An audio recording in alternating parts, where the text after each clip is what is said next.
Hello, hello, hello, and welcome to your Aunties Could Never. I'm Auntie AK, and I'm here with Auntie Clara. Auntie Nana, you're kind of low for me. who? Your sound. Me? Yeah. Oh, I don't know.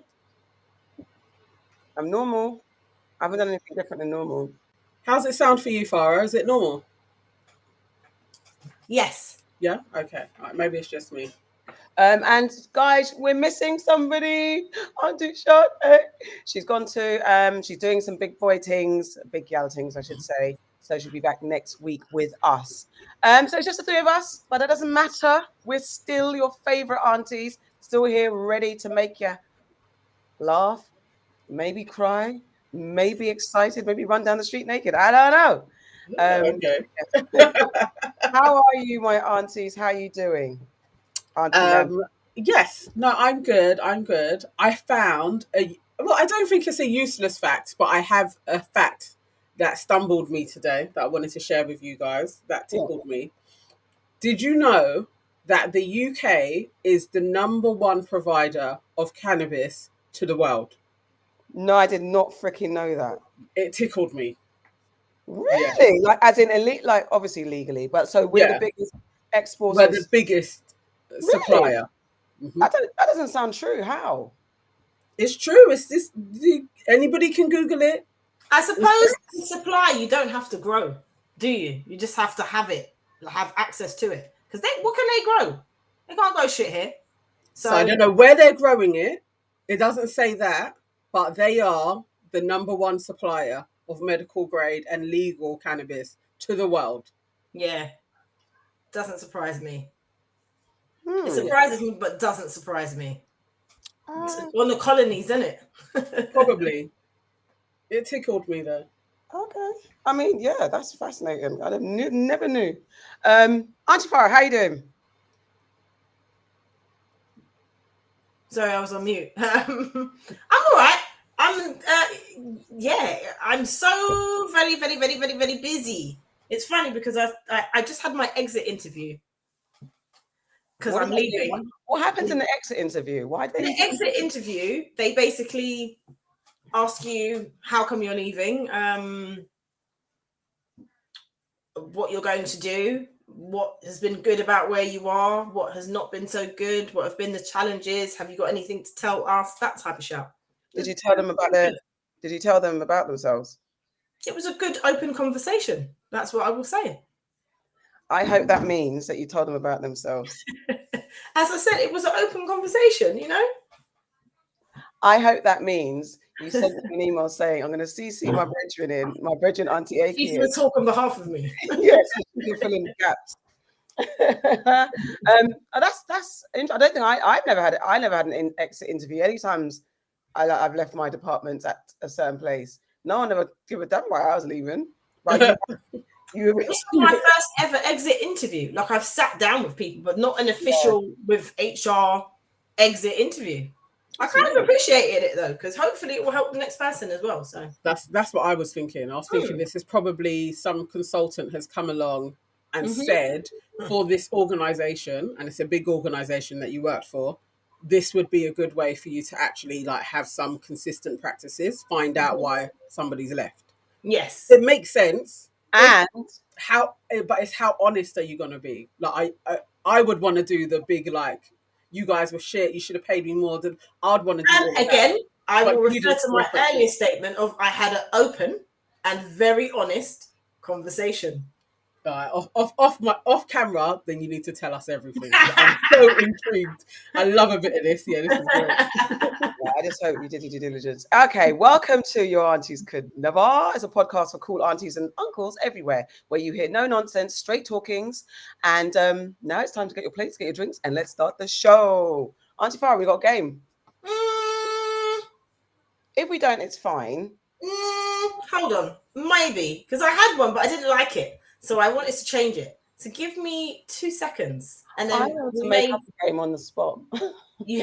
So I made make up a game. Okay, let me make a game. Okay, what am I thinking? Yeah, I do. What am I thinking? What are you thinking? That's You're the game. thinking, did I tell them to go and fuck themselves? No. What am I thinking? Okay. No. I think you're thinking, I would like some plantain. That's a good thing of I'm thinking, but I'm not thinking that. What am I thinking? I don't know. I think you're thinking, I would like a big black guy to bring me some plantain and salad. Yes, the salad. Why is planting involved? I don't know. I mean, I don't mind it. I'm all blurry. And yes, exactly that. I was exactly thinking. I wish a black man would a big black man would bring me salad and plantain. You got it. I read your mind. Yeah, you did. That's the end of the game. I don't have a game. I don't like the games that were coming up. So I don't okay, fine.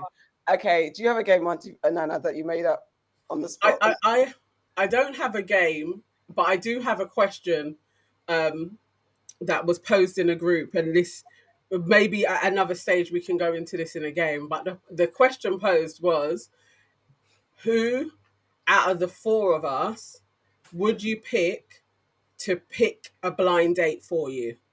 Like, who would you select to do that? Nakoya. Auntie Farah. Yeah, look at that. Nana would have me with some person who she thinks I should be with. But he'd be all right. You just got to give him a chance. Yes, exactly. Look, past it. It doesn't matter if he's 5 foot nothing. And I was going to say Auntie Sade, because only based on, I might have trusted Auntie Sade, but based on in Ghana, when she tried to say that the guy that approached me was like, go for it. And I was like, he was cute, but he wasn't my type at all in any way, shape or form. And she was like, telling me that I was being fussy. I think she came back and told you I was being fussy. So now I can't trust Auntie Sade with my heart. So yeah, it'd have to be Auntie Farah. But to be fair, I only don't trust Auntie Sade because I think that it's not a bad thing actually why I don't trust her. It's not for what you said. I just feel like she'd actually be saying no to loads of people that I'd probably say yes to. Yeah. No, are you going to pay for her stuff? No. You see, like my expectations for my friend, that's what I feel like it would be like. So it's kind of because of that. Yeah, I do think Auntie Nana, because she does know something, but no, when we had that conversation off camera, when you were saying like, who would you pick? And you were surprised, was it you or Auntie Sade who was surprised at some of my taste? And I was like, you really don't know my taste. So I don't know. Yeah, you like blind-looking men. Okay. You were surprised. No, you have a look. Not to say all of the dudes they look have like the same birds. look. But you have a look. I look like mice. I like them like mice. Mice. Yeah, you have. Anyone that's dated Auntie AK, looking at her now, you know you look like a mouse. Blatantly, like it's a specific kind of like gerbily type. Like, yeah, not gerbils. Gerbils have cheeks. It's a mouse, little rodent. Please don't do that sound either. Oh, and it rodent. Rodent featured man. I think rodent's a good word for you to use in reference to some of these people. Their behavior, not their look. Yeah. You were surprised because Auntie Nana was surprised that I thought old man Ebro is freaking fine when we saw him in New York. Yeah, Afropunk. She was surprised. He's fine. But I think everybody seeing Ebro in life is going to be like, he is beautiful. You wouldn't expect it. I was surprised at myself. It's like, but yeah. No, I think I could pick you a guy, but in the conversation, okay. Nobody's going to pick me. This is the game. Pick me a guy now, Auntie Nana, and I'll and pick a guy for Auntie Farah out of the famous celebrity world. We've already done this. Like a celebrity. Yeah. And now, Auntie Nana, if you don't pick accordingly, I'm going to be very disappointed in you. Yes. And not one. Okay, I cannot think of a rodent-looking person. No, stop. That's just a gem because not all of them have to look like a mouse. No, I'm trying to think of a guy. I can't think of one for you. All right, so for Auntie Farah, there's the classic ones that you say that you like, but I'll go a little bit off the beaten track. See, this is the problem. Go on. Oh, what is the dude's name? So he was starring in Harlem. He kind of looks like a better version of Amari Harvey. No, I'm not into those guys that look like that. He's too smooth, too slick, No, I don't. Do you know the one I'm talking about? The genuine, like they're from the school of genuine kind of boys. No, he doesn't look like that. Let me find him. The one that was engaged. Yeah, that dude. I know. I don't like dudes that look like that. That's too What does smooth. he look like? What does he look like? Let's get a picture. What does he look I like like? dudes that are a little bit more rough around the edges. See, I would call him rough around the edges. No, he's not. He's too smooth. He's too like. Let me see. Get a picture. I'm trying to find one. He's handsome, but no. And I did watch watch it. Wait. There's a difference between the guy that he's like he's not your regular type. But if he moved you, would you be like, no, go away? No, I'd date him, but he Yeah, wouldn't. I would only go. I'd appreciate the date, but he's not. But he's even if it's the character, him. Are we talking the character or the person? Yeah, he's the actor. He just looks like he take longer to get ready than me because he's brushing his waves. Like, can you find? I can't find him. You know. All right, hold on. I think it's this guy. What's his name? The guy that plays her ex, kind of thing. Yeah, the one that's engaged. Okay, because I haven't watched it. I couldn't get. I love Harlem. I couldn't get through it. It's watchable. He's called Tyler Lepley. I watched it in one day, and he goes out with someone famous as well. I can't remember who. That's him, Tyler Lepley. I had watched him like in a like a raw video, like him out with his friends, and I could see you and him vibing. You know what? He looks like Drake too much as well. He don't look like Drake. He don't look like Drake. This picture, you lot can't see it. That picture. No, he don't look like that. He don't look like Drake. Oh my God! Look, Drake's next to him. I didn't even see that. I didn't even see that. That's just literally them saying they're too light. No, they're not. That's like that is pictures of the dude. I wouldn't even put those together. This is like Daily Mail. No, this is like Daily Mail when they mistake people. This is serious, dude. Look, it says him, and they have Drake's picture. The rest of them is him. Do you see what I'm saying? No, but he doesn't look like Drake to me anyway. I don't see it. But I class this as a win because you said that you would date him. I wouldn't leave the date, but I'd be like, no, that's not my type, really, innit? But you'd go out with him, and if he was nice to you, I wouldn't leave the date. 1 point to me. Points to you. Candice actually has said Kofi Siriboe. Yes, yeah, you see him. He's beautiful. You see him. That's now. I would say he's too conventionally. No, he's tidy, great. but okay, that's an interesting one. He is great. He is great. I also, find you a dude like that in Ghana. As he's getting older, it's like I hope he's not. You know, like Mekhi Phifer. Yeah, Mekhi was the best and like the most beautiful man, and unfortunately, it's not the same. It's like Kofi's getting older. Something seems turning. Kofi, I love you, and if you want to date me, I'm up for it. Maybe you're better in real life, even though you're like 12, but still, yeah. Okay. I'm still thinking of you, AK. Yeah, go away. I actually think Kofi's a good one for AK as well. Yeah, his name's Kofi. I'm from Grenada, so it's Kofi. It's not. Okay, in the show, somebody will pop in my mind for you. His name's Nana. You've lost it now. You've lost it. For Nana's second husband, Uncle Nee, don't beat me. I would pick. For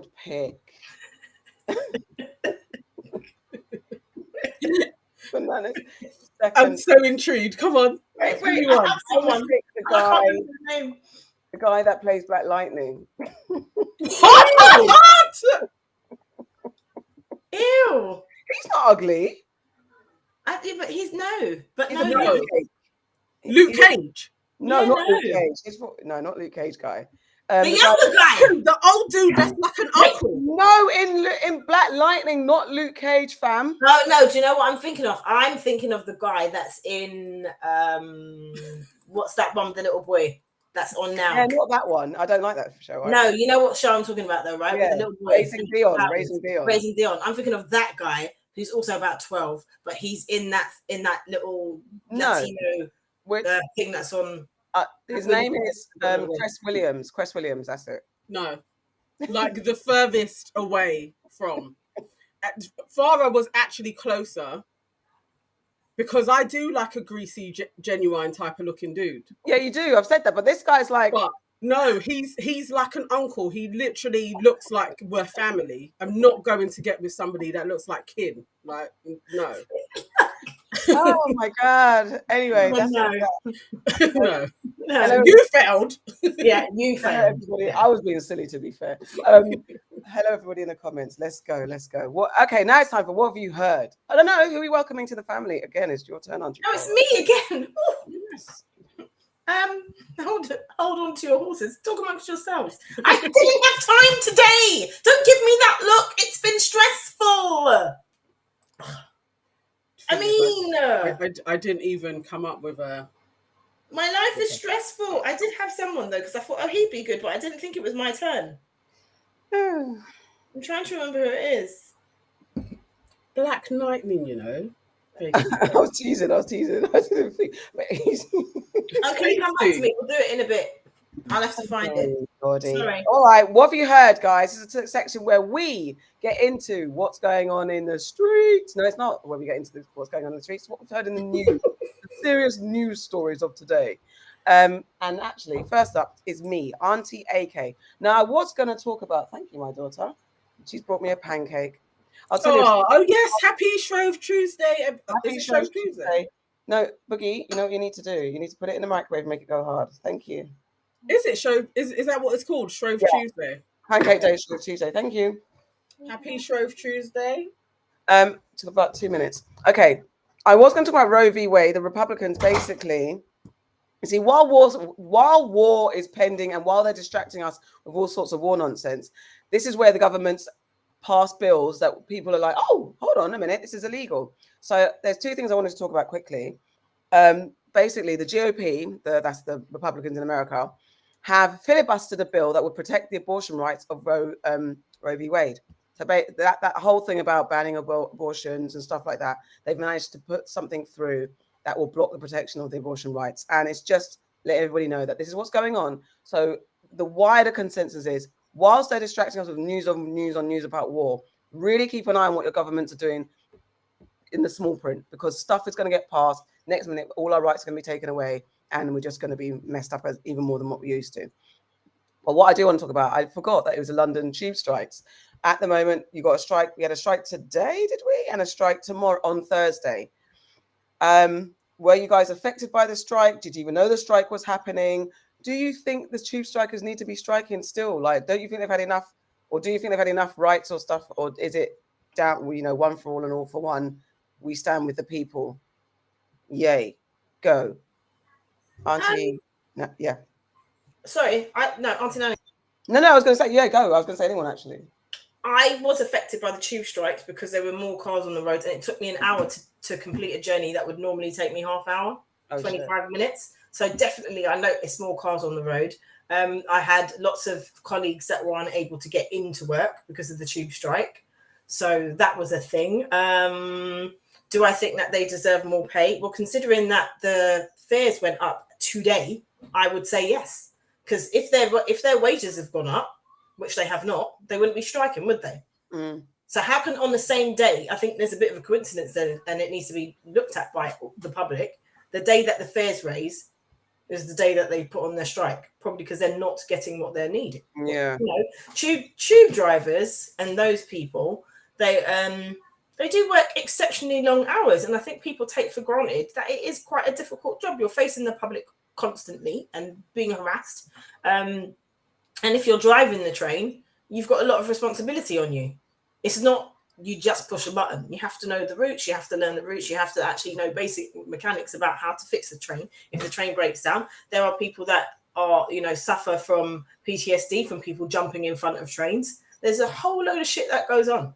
And let's face it, they're making a lot of money from London Underground. I mean, I'm not saying it's cheap to maintain it, but I do find that if you look after your workers properly, people won't leave, and then people won't strike if you look after them properly. And there's that. Auntie Nana. Okay, so just looking up why the RMT are striking at this time, and TfL actually plans to axe 500 to 600 station posts, and they are looking to review TfL's what they consider generous pension scheme, a bid to save cash as well. So that's why they're going on strike at this moment. Is actually, like Sadiq Khan has put out, it would save 100 million by 2025 on doing these different changes. So that suggests that there will be a lot more people out of work. I always support workers when they're striking, and this doesn't seem right. But I'm thinking, I haven't been affected, but I don't travel far. And it's like, how do you justify, there's so many stations where people don't work and you need staff like to manage the stations as well. So if you're going to remove 500 to 600 more when there are so many staff not even working on London Underground at this moment, it doesn't seem feasible to have a transport system that people are going to feel safe using, and you're going to have any service. So it's like, it doesn't make sense to be cutting jobs like that, really. So I support them, but I wasn't affected. I know there's more traffic out on the roads from the husband, but, you know, as long as they got to do it, I think we should all just rally round and be like, yeah, workers' rights, support them. You're on mute. Oh, looking at a news story for myself, and who is it now? Caroline Pidgeon, chair of the London Assembly Transport Committee, has described the decision to take industrial action as a poor judgment by the RMT. She told Radio London, my old haunt, Jumoke Fashola, that, you know, if there was a change in staffing and they're looking at cutting jobs, I would understand the union going out and looking at striking because they want to fight for their jobs. But there's none of that at the moment, apparently. So countering the fact that their jobs are going.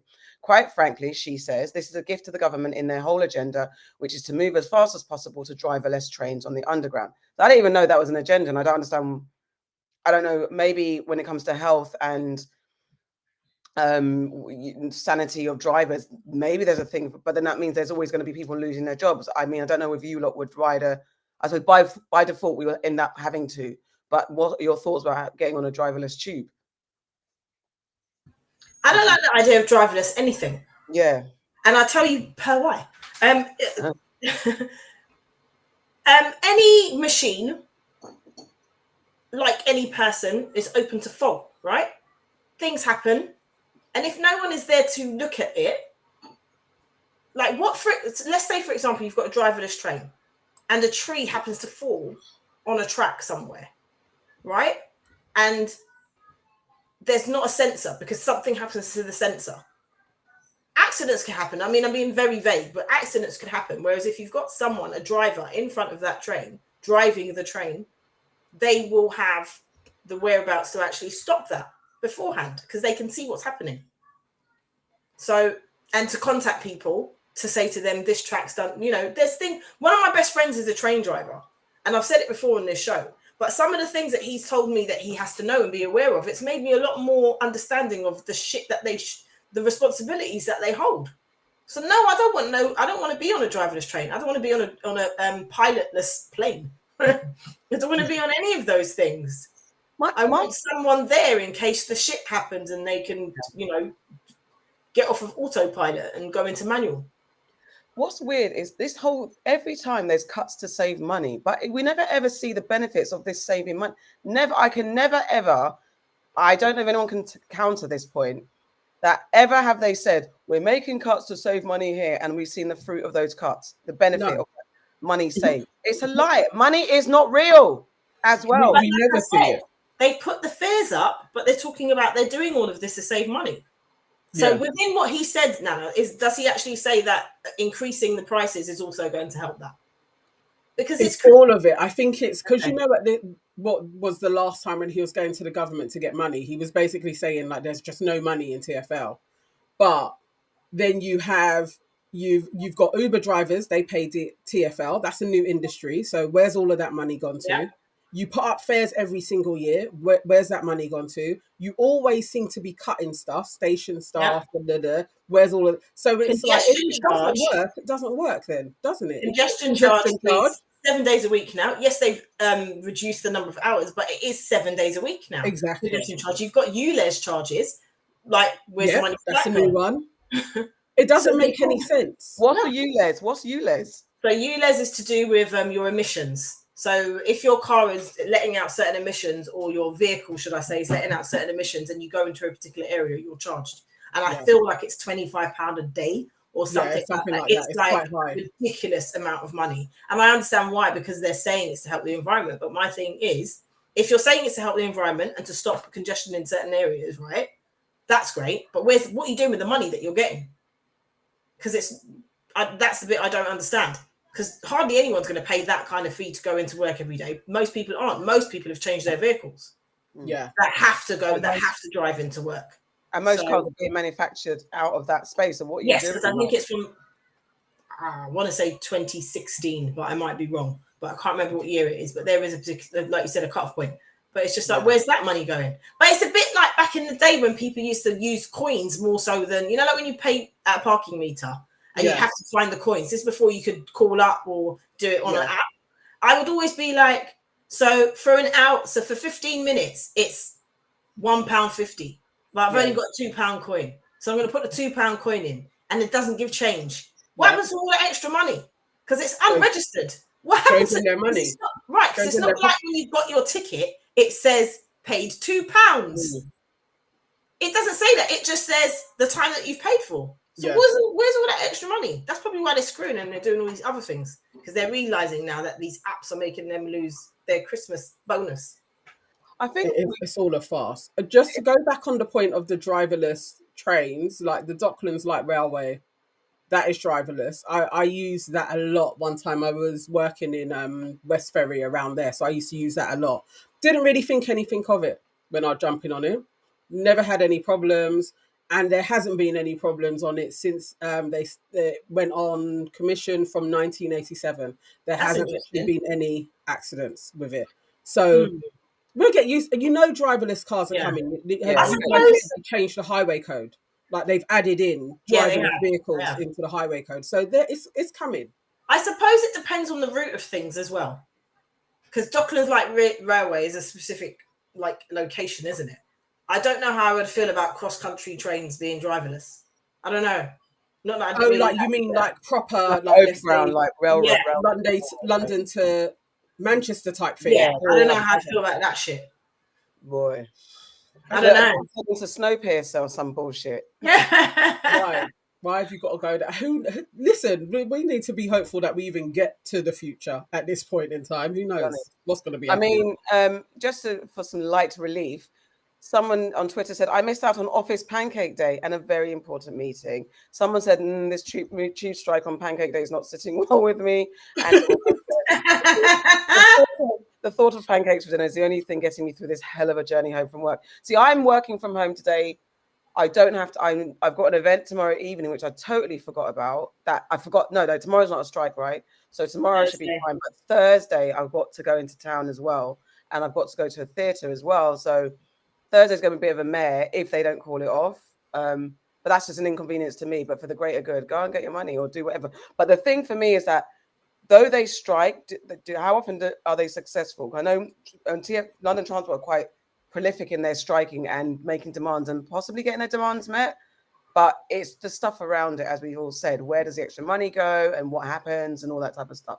Are they going to be successful this time around? I had a family member who works at TfL. They're recently employed and they're very brainwashed. I said, so what's going on? He goes, we're striking tomorrow. And I'm like, why are you guys striking? And then he said, for the greater good. I was like, you're brainwashed. I was like, okay, cool, no problem. But I love it. Do what you need to do. But I just want to know how successful they'll be and what that means for everything. I think I remember past ones. It's generally they do meet some of the demands. There's always a compromise. But the thing with the RMT is they go to strike because that seems to be literally the only way to get their demands met. So when they're negotiating, it doesn't seem to do anything because people who work don't see the value in unions. And so then they have to go to extremes because they don't have the numbers. Everybody in some type of capacity should be in a union. I've been self-employed for like over 15 years. I still pay a union fee to support unions. And it's just like, because they're really valuable, actually. Any type of worker, I think you should be thinking, if there's a union around, go to them, especially as a Black person, because there's racism. And when something's going on in your job, sometimes your union rep is going to be a great person to speak to. Yeah, I can definitely say that I've benefited from, whilst I'm not in the union, I've benefited from people from the union existing. Yeah. Because it's meant that we've kind of like, even if you're not signed up for it, you kind of benefit from the things and the work that they do. Because it says, the union have met with an agreement with the management, and this is happening for everybody now. So I've got someone to welcome to the family, by the way. I remember who it is now. Okay, go ahead. So I would like to welcome Tiffany Hassan, I think is how you say her name. And she is the mother of Roman. And that is, what's his name? The comedian. Kojo. I'd like to welcome her because she is doing some amazing things. She wrote a book last year and it's come out. She's, she promotes the causes of the things. She highlights the things that her son suffers from. She involved in a lot of speaking about all of that. She was appointed of diversity, equality, and inclusion ambassador for muscular dystrophy last year. And I just think that she's brilliant. I follow her and I think she does some great things and I'd like to highlight her. So there you go. Her name again for everybody? Tiffany Hassan. Thank you. And on Insta, it's Tiffany Jade. I think it could be a niece or a cousin. Welcome. I don't know, because she's not that old, but she's not that young. Like, she's in her 30s, so it depends. I've got nieces that are in their 30s, but I've got That's what I'm saying, a niece or a cousin. I think cousin. A cousin. Okay. So on Instagram, because I'm going to follow her right now. On Instagram, it's TiffanyJade.x, and she is really, really brilliant. Like, she's. I just admire her. As I said, I follow her. She puts a lot of good stuff on there. I think she's a fantastic mother. And yeah, I just like to highlight her. Okay. I like that. Okie dokie. Auntie Nana, what have you heard? Okay. Auntie Farah, what have you heard? But okay, I'll go to Auntie Nana, then come back to Auntie Farah. Okay, so we're just going to dive straight in. We've all been following what's happening in Ukraine and what they're calling the Russian invasion. So I wanted to get from you guys. I'll start with the first question and then I'll insert the other ones as we're going along to make it a little bit easier. Just to start off with, the Africans and Caribbeans in Ukraine, has the racism changed your view on the invasion? Like how they've been treated? Has that actually changed how you were thinking about the invasion in the last week? Auntie Farah, you can go because if you like. Okay. Oh my God, it's so loaded. How I feel is so loaded because when things like this happen, I always am sympathetic for the people on the ground who are being killed and being persecuted, right? Firstly, let's just say that. Unfortunately, what has happened if you are from a, in inverted commas, minority, you are realizing the differences when Europeans are persecuted to when people from ethnic minorities are persecuted. Just the responses. I found that quite interesting. I saw images of African and Caribbeans not being let on trains, not being let on buses. There were some Jamaicans who actually had to walk to Poland. And some of them got sick along the way. Like if you follow like some of the Caribbean, like newspapers and things like that and social accounts, and just the news, they've been talking about just what's going on with these people and how bad it's been for them. And it's just, I find that quite hard to deal with because everyone's being persecuted. And it's, just the fact of, if you've looked at the news, the reports about it, it's like, these people are civilized, aren't they? Yeah. They're saying that the difference, you don't expect it because they're civilized. And it's like, well, they're not like the normal refugees. That's the kind of chat that I've heard. And this is on proper news platforms. That's what they're saying. Let's help these people because they're not the normal refugees that we're used to. They're civilized. What the hell do you mean by that? What do you mean by that? They're civilized. So it's just again, blatant but not blatant racism for me. And it hasn't made me feel any differently about the atrocities that are happening. Not at all. And it hasn't made me, sorry, my battery's dying. It hasn't made me any less worried about the stuff that's happening. But it just, unfortunately, has highlighted once again that's just how we're treated and how we're looked at. And you know, Auntie Nan says it a lot, and I heard it somewhere else the other day. It's about you know, the oppression Olympics. It just, unfortunately, your head can't help but go there when you see and you compare to your own suffering or your people's suffering. Your head can't help but go there and wonder if it was you, would the response be the same? You know, they're putting people that have been in this country all of their lives on planes, shipping them back. But yet for all, because it's in Europe that this is happening, it's different. These are the same people that have gone to, what did we say last week? We were talking about the colonizers, isn't it? Yeah. These are the same people that have gone around colonizing and doing some real fuckeries. But because of it, they're civilized. These aren't like normal refugees. They're civilized. I found that quite hard. But again, my heart goes out to the people who don't have anything to do with this and they're just wanting to live their lives. And this is the shit that's happening to them. They're having to leave their homes, families, you know. It's heartbreaking. I feel like we don't need to not get dissuaded or taken off track of what, however you feel. I think every individual, however you want to react to this war, is however you want to react. The racism aside doesn't change. Racism that's been around since time immemorial. We know, and we all know that in the deepest, darkest depths of Europe, there's a lot of racism. We're not liked pretty much around the world. Definitely not in places where there's majority, even more majority white folks, and they have a very warped, skewed perspective of what black means or what black is and what black people are. So I'm not surprised. It doesn't change the fact that people getting bombed for rich white men dick swinging and power grab and landmass and money greediness. It doesn't change that what's happening is disgusting.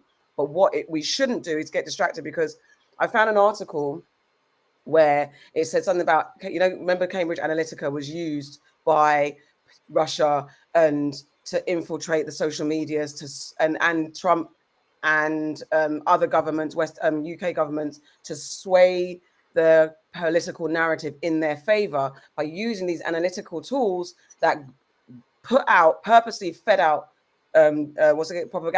propaganda type material, so that everyone gets all enraged by stuff that's just being pumped and playing on our insecurities. So if there's a black Facebook group, they'll have lots of stuff about racism pumped through. If there's a white Facebook group, they'll have lots of stuff about immigrants coming through. They're just playing us by our sensitivities. That's why all our data is so mined. Everywhere you go, the cookies that follow you, the governments that be, and places like Cambridge Analytica take all that data and start programming and shaping what we see and stoking our emotions, so that when they need us, we're puppeted easily into doing what they want. So this is what they're doing. Apparently, I saw an article that said they're also feeding in this racism feed to Africans and to Caribbeans and to the black community, because they know one thing we're good at is cussing and getting loud and wild about that stuff. And there's nothing wrong with it, because all noise helps. But then sometimes the noise is so loud, we miss the point. And like I said in my earlier, with the whole Roe v. Wade abortion bill being passed and those type of things, this is when the governments get to do things behind our back, because we're so loud looking over there, and they're literally doing a whole bunch of shit to us behind our backs because we're distracted by things that are not that. It's very, and I don't think that it's wrong that people are speaking out about it, because we need to get our family home, our people home from out of those spaces. They need to get home. We can't just have them stranded and say, okay, let's not say anything, because it's all manipulation.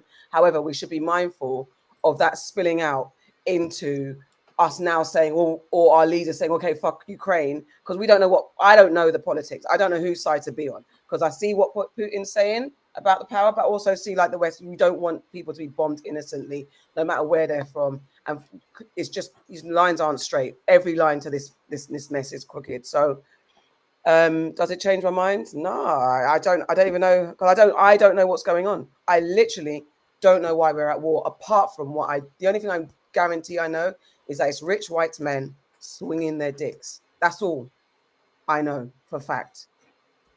Okay. So for me, I think I started off thinking that this was a clear attempt of, like, Vladimir Putin showing his might and literally being like, enough is enough, and these guys can't join NATO, and I'm going to stop it. That's partially factual, but then when you look into it further and you see on top of that, there was a lot of persecution to Russian-speaking Ukrainians being persecuted by a neo-Nazi enforced kind of power that was put in by American and UK forces. Then it's like, oh, we're back here again. And so having that realization and then seeing all the images coming from the African and Caribbean people not being able to get on a train to just get to safety reinforced a bit of what was out there from the Russian side, that the political power that is in the Ukraine at this moment are very racist. And it's like, we kind of know that about the Eastern Bloc, but seeing it swung me in a different way. Like, actually, everybody's at fault in this place. And when we're talking about security, it seems okay when it's the UK or America being like, our security is being threatened, we have to bomb this place for our security, and everybody seems to get behind that. I don't understand why Russia can't do exactly the same thing, because this is the way of the world that they run it. I feel for the innocent people that are caught up in this, because the majority of the world is innocent and we're all just trying to pay bills. And it's like these big, powerful people who we give power to are psychopaths. And this is it reinforced my thoughts of, why do people comply that we need a government? They're mad. They're all mad. This is madness. Like, you're bombing other human beings and you're doing it for the threat that another nation may be able to have power bases, so they bomb you, but nothing has happened. There's all retaliations of nothing that's taken place. It's like, how does that even make sense? But I was still like, yeah, I felt more like I have no skin in this game. Like, none. This is how it is, isn't it? People are gonna die, and they kill folks in Africa all the time, and nobody even talks about it. So the outpouring of grief has just pissed me off, because it's like, you know that every day people have been dying around the world and nobody has cared. Now you're being like, I'm so sick and worried. Folks have been dying and being bombed on every single day, and you didn't care. You were caring about getting jabbed and coronavirus just last week.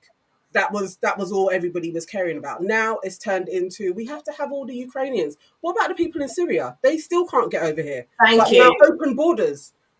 Oh, there's no... Everybody's got space, and housing and resources to feed these 4 million that may come over around Europe. It's like, it's okay. But with Syrians, it was like, we don't have any resources. No, borders closed. No, go elsewhere. It's literally based on blonde hair and blue eyes, that aesthetic, literally based on that. And as you said, Auntie Farah, and it's not one outlet. Even Al Jazeera had a presenter saying, "Oh, should I play the clip?" Yeah. Because I see European people with blue eyes and blonde hair being killed, children being killed every day with Putin's missiles and his helicopters and his rockets. And so, of course, I understand and respect the emotion. What you are outlining there is this tension between longer-term efforts to apply pressure to Vladimir Putin, such as financial I was going to say that was a BBC clip, but even Al Jazeera, who you think is a bit more understanding because there's perspective is more from not the West. Even they had a presenter saying shit like that, like it's not them, it's not the the immigrants, the Africans and the Syrians and the uncivilized. Have you noticed that have you noticed everywhere that's got the Ukraine crisis appeal? Everywhere. I'm not paying attention. Like, even down to, I just got an email as we've been talking about this from Kurt Geiger. No, everybody. Like, literally. An email from Kurt Geiger, and it says support for the Ukraine crisis appeal, and it says be kind, and it's just like Auntie Nana so rightly said, and like you said, Auntie AK, and me before you. I'm not saying that it's not an atrocity. Of course it is. Human beings are being killed because someone above them is swinging their dick. However, where was this support when Haiti had fucking all the earthquakes? Yeah. Where was the support? Oh no, what you were doing, you're saying it's a result of voodoo. That's what you were saying, and they deserve it. Where's the support? It's things like this that make me, unfortunately, and that's what I said earlier, it's just sad. It's oppression Olympics at its best. So maybe this is what they're trying to show us too. what I like, what is good is for the people that are in the sunken place to be reminded that don't forget. I think sometimes comfortable black folk forget, and it's not that you walk around being like, okay, fuck all white people, everyone hates me. It's not that, but really be consciously aware of your position on this earth. Yeah. Do not jump in with your feet first. I'm in solidarity. Just shut the fuck up, to be honest. Shut up. And as you said that, it goes on to our other point we were talking about in the group about these people that are putting themselves forward to go and fight in the war. They're walking up to the Ukrainian embassy and they're saying, hi, I'm here to join whatever it is, what you call it, the Ukrainian war. I want to put myself forward. Like, you don't even know what is involved. You want to put yourself forward. Have you got any experience? None. I want them to go. What are you doing? I actually want them to go. They deserve to go. Have you gone and supported the wars that have happened in black countries? Have you put your hand up to go and support the atrocities over there? Leon, have you done that? Leon ain't done that. That's what I'm saying. An old man, 60-year-old. You ain't done that. You haven't done that. There's people dying every day. In fact, go, like, do you support the black boys that are being murked in the streets? Do you go and deal with that? There's war. There's a war at home, like Tupac said as well. You know, there's shit going on your doorstep. You want to go deal with someone else's crap. Let me get some of the comments. Ray Obi says, this war is not our business and simply goes to show the lack of humanity for black and brown bodies across the globe. I also wonder why only wars in Europe count as world wars. The anti-blackness is overly obvious. I'll take my compliment for Vanessa Best. Well said, Aquia. Do you not know how to say your own name? You know what it is? Because it's, do you know when I was thrown out of sync because there's so many people that know me from different walks of life, and there's people that know me as Aquia, and I just literally, if it's Vanessa, I think it is. What is your name? What is your name? Aquia. But do you know what that made me do? I actually came out of full screen to look at the comments to see if he wrote Aquia. I actually wanted to see if that's how it was written. Because I was I literally got confused. Like, okay, which person am I talking to? Anyway, Shelley Osborne says, I'm glad that our Caribbean and African people's plight is now on mainstream news. Even if they don't care, they have to see it and it might prick their conscience. Glad to see Ghana finally went to get their students. Candy says, I've seen a lot more solidarity between marginalized groups and those affected by colonization. They're sharing helpful contacts and crisis info. Those from colonizer nations, however, like England, are sharing memes or it's tumbleweed from them. Oh, sorry, they're doing their part by changing their profile pictures. And Vanessa, too. But yeah, man, that's one thing that's been great. We literally have galvanized ourselves and be like, yo, get our people back, or even as far as, Viola Davis's of the world, showing like, okay, African students, Caribbean students, this is how you can get back. This is who you need to contact. So we are rallying together, which I think has definitely been a big effect from being locked down, and that kind of community spirit that we're like, no, if they don't give a damn, we'll come together. I just want it to extend to all our black country leaders. Please don't put your foot in this war unless you really I understand if you got a gun to your head. I understand. I'm not saying it's easy, but please don't just step into this war anyhow. That was actually like my final question. Like, where should African and Caribbean leaders align themselves with this war? Because obviously everybody else is, especially in the West, is now stepping up, and the East. I'm not doing sanctions against Russia. I am doing sanctions against Russia, but we're not even hearing what the Africans are up to, where they are. But what do you think they should be? Which side should they go on? Because at this moment, it is a tale with two sides. The black side. That's what I was going to say. What did Issa Rae say? She said, I'm rooting for everybody black. Right. And that's what all the presidents and prime ministers of our home countries need to say. I am rooting for everybody black. I want everybody black. Everybody black and brown that doesn't have just mind your business. I'm not saying you don't, just protect your borders, protect yourselves. Make sure all those deals are shored up so your people don't, because, like we've talked about before, there are lots of military bases from the West that are in our countries, all of our countries across the islands and across the continent. make sure your shit is sewn up and just root for everybody black, because they're actually showing you that your people who are immigrants, who are studying to become doctors and stuff, not even to say there's any worthiness or hierarchy in wealth and in health and wealth and who deserves to get free, but that if you're going to be like, they're not just any old immigrant, they're studying for the greater good of society. Not scholarships, paid to be there. There, and you're telling them, fuck everybody, man, everybody black. Come out of this conversation. The one time I don't want you lot to be at the UN discussion, the NATO discussion, I don't need you to be in the picture. Mind your business. Ghana, we have roads problems, we have irrigation problems, we've got poverty problems. Let's sort that out. Focus on that. See, I think they should join Russia's side, personally. Oh my days. I think take a punt that way, because like Russia has actually been trying to get involved. Like, if you're going to take a punt on anybody at this moment in time, I'd go eastwards than west. I think the west is on the decline. If I was a leader, that's what I would be spouting. If we can't unilaterally get together ourselves, because I still don't know why there isn't a united Africa, but you may be able to get a united Africa a little bit more if you joined with the East. But why can't you be United Africa? Do that. Why not be that? And then also play, because even Switzerland even said they're going to remove themselves from neutral stock and take the side of the West. Imagine, they're coming out of their neutrality.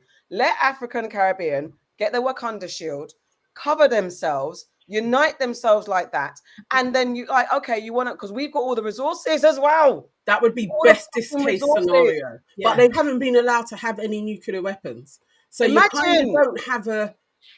I bet they make them for like. I bet. You know what I'm saying? No, we totally. I would say the materials probably are. That's what I mean. That's what I don't mean. Like we actually. Oh yeah, yeah. Materials are like, and actually the logic and the whole, behind it. I bet that didn't come from them. I bet you know what would happen. You know what would happen the minute. You know how you want to stop this war?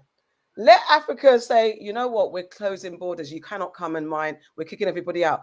Everyone will go. No, they would just nuke it and just. It's like talking about. Were they? Oh, I've got no brain today. What was it again? I don't know. What's Russia? What do they call them again? Dictators and shit like that. That's it. Yeah. And was it when they say, "Oh, are you a?"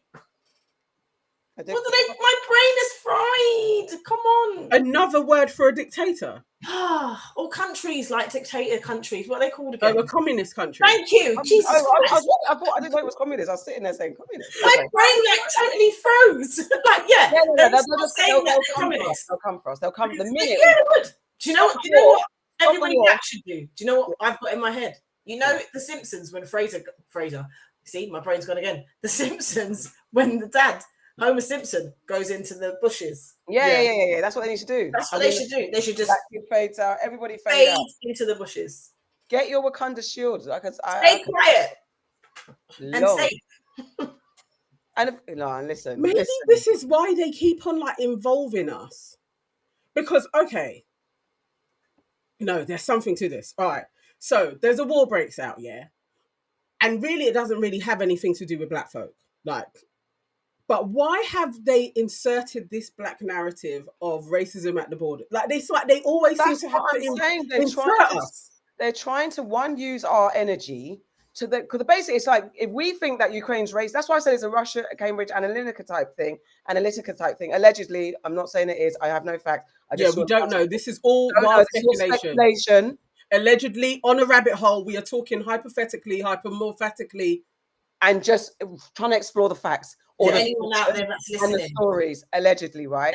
Allegedly, from what it seems based on the article that I read, this is why I'm saying that they're stoking the fires of racist insecurity, because then it will make the Africans be like, oh, so fuck Russia or fuck Ukraine, let's go on Russia's side, because they know that the power lies there's power in Africa and the Caribbean, in it. So let's steer them towards Russia so they take their side. So then instead of them going to Ukraine's side, that's all.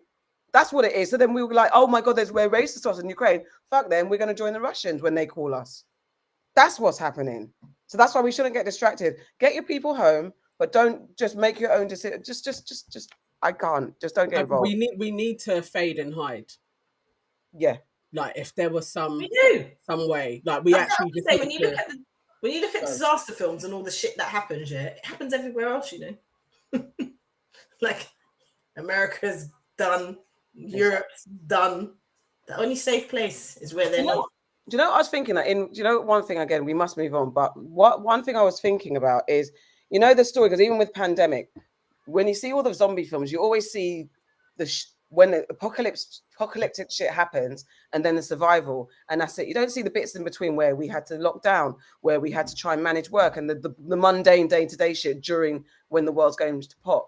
So I was thinking, this is very off, not even to do with this. It's just about who's going to make us pay our rent? What happened to our rent?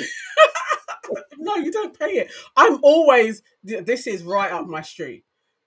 So when shit goes a bit Pete Tong, my first thought is, if the government collapses, woohoo! Exactly. I'm not paying my rent. You don't have to pay anything. Really is what happens. Is that apocalyptic, like, I say, I don't want to go into survival, but when there's that mayhem part, that chaos, I actually quite like that part in a movie, because I am like, yeah, I'm not paying no rent, not paying nothing, get a car, all of that's kind of fun. Yeah. After that, I'm not really interested in. But for a government to break down, like power cuts, we used to have them a little bit more when we were younger. Yeah, I used to love that, when there was a power cut and you had to get the candles out and stuff, because it just felt a bit more, we're not being controlled. I liked that feeling. I don't want to be in a war, but I don't want to be governed. I really don't like big state governments. I actually think there's something archaic about it. It's repressive.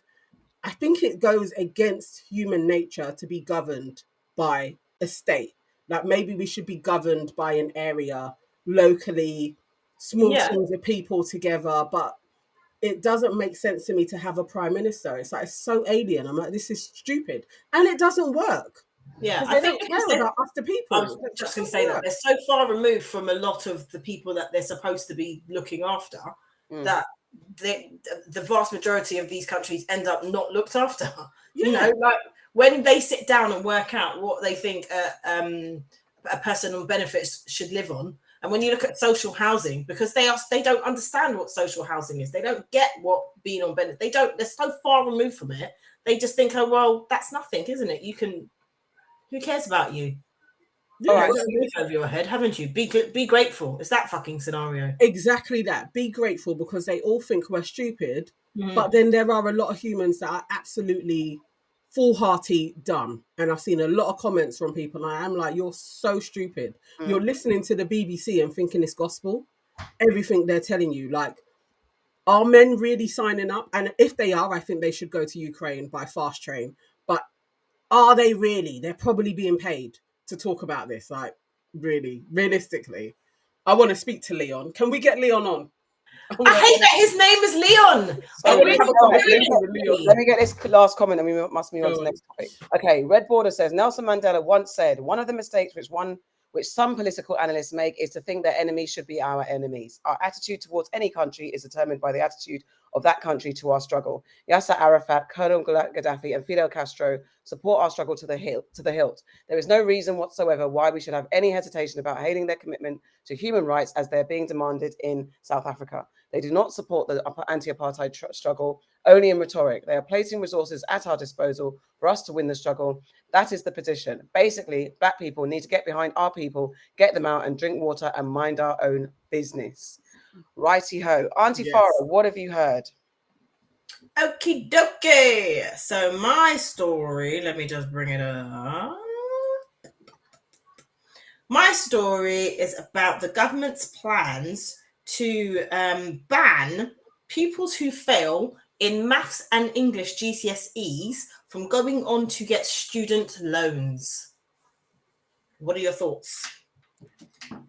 So they're having discussions. I think it's this Thursday, or it might have been this Thursday. They're going to discuss the possibilities, because it's a couple of things really. It is they want to look at the sort of degrees that are out there, because they feel like there's too many fluffy degrees that don't do anything. Let me use that. I'm going to find the actual article so I can tell you the words that they're using, because it's quite disgusting.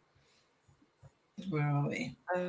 So they proposals to introduce a lifelong loan entitlement worth the equivalent of 4 years to post-18 education, support students to train and study throughout their lives through flexible courses. Okay, so that's one thing that they're trying to do in this new reform. They are also trying to limit and block candidates who fail GCSE maths and English, and this is in an effort to get them to go into more trades. And it is because they're saying that if you don't have maths and English, you then go on to do these kind of fluffy degrees. Basically media. Yes. Okay. You know what? I agree with them, honestly. Aw, Nana. I do. I wouldn't call them fluffy. Fluffy, there's something around that word. I'll think of a better one. But I do Fluffy's think... my word. Their word is a bit worse. I'll find it and go back to you. Okay. Yeah, no, I agree. I don't think everybody should be spending 3 years and having a degree. And I do think, I guess if you're setting the parameter for academic success being that you passed English and maths, I think it's fair to say if you haven't done that, then maybe some type of vocational training is probably better for you. I don't think that's actually wrong. I think more people should be thinking about what they're actually skilled at than following a path. There's not a one rule fits for everybody, and it's a waste of money in a lot of circumstances to go to university.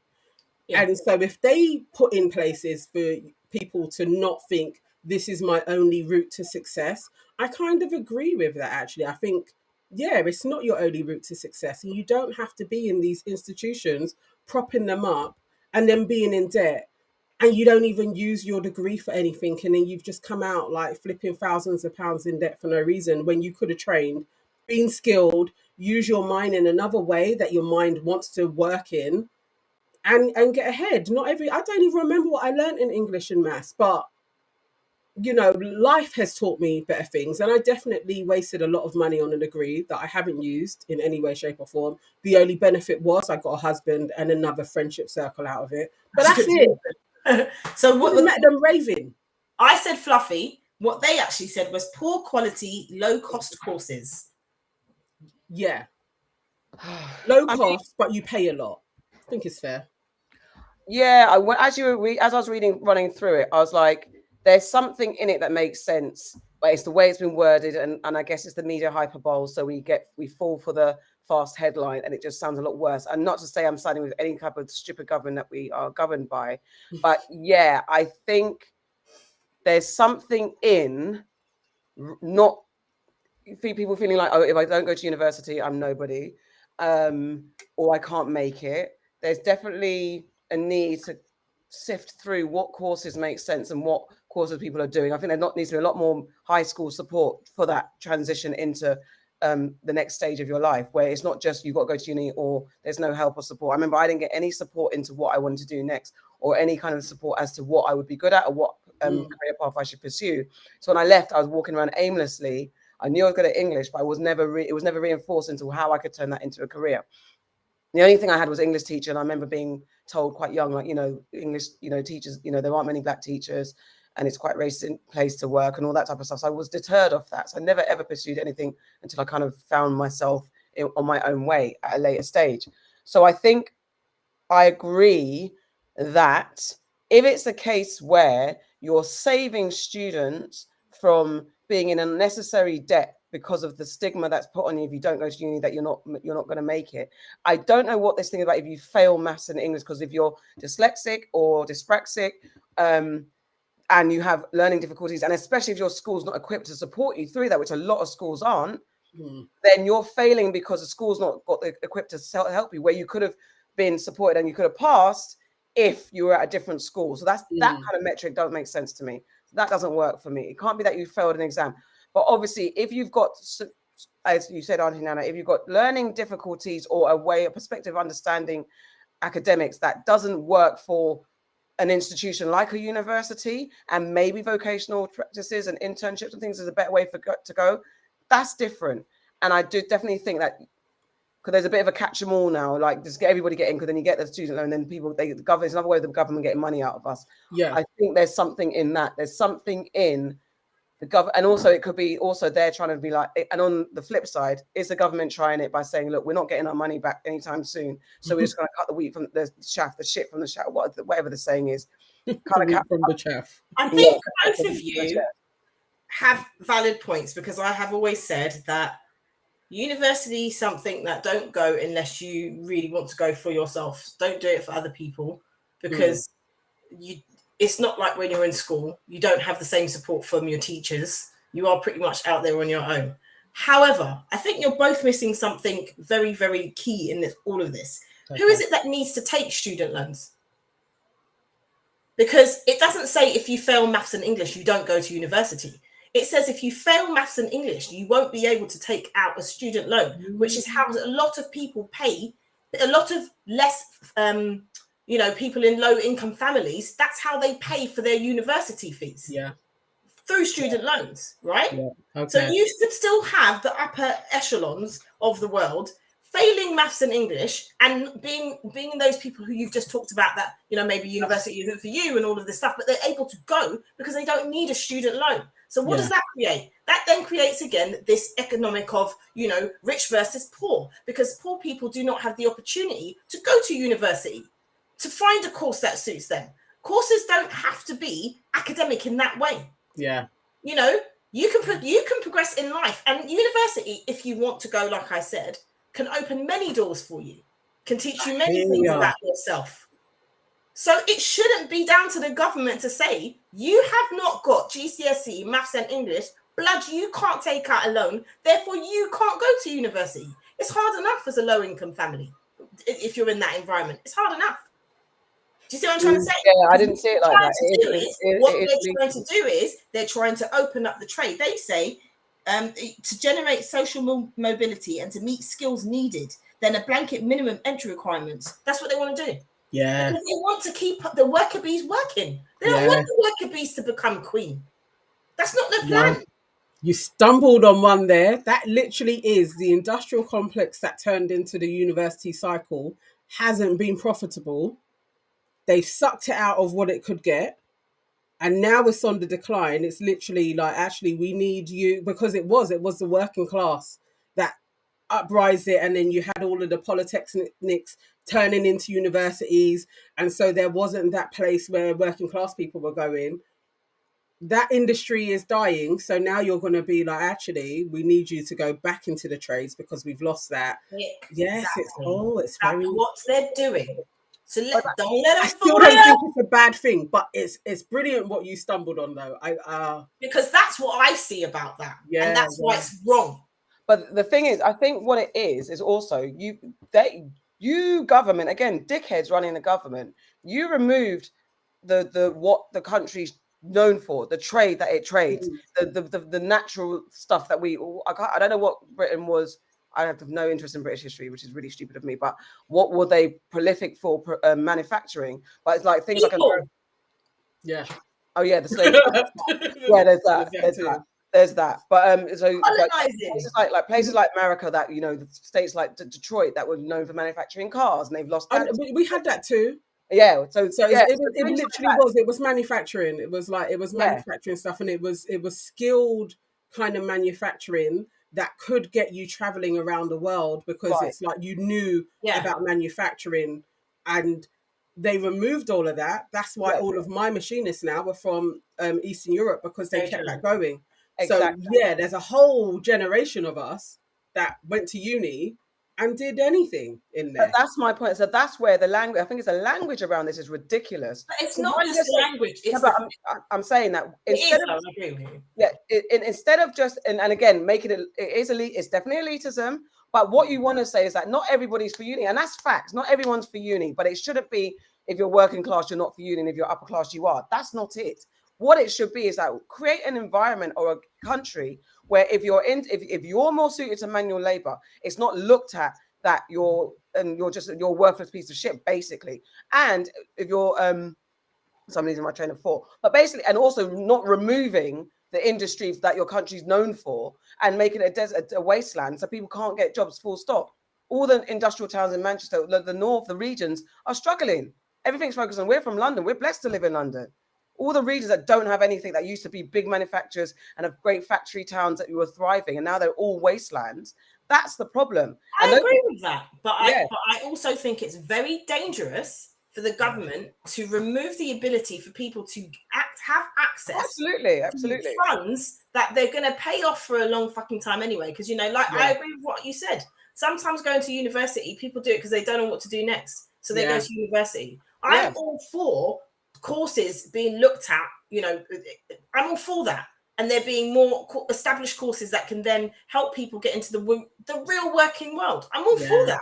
But what I'm not for is the government deciding that if you fail at maths and English GCSE, you do not deserve the right to even be able to better yourselves.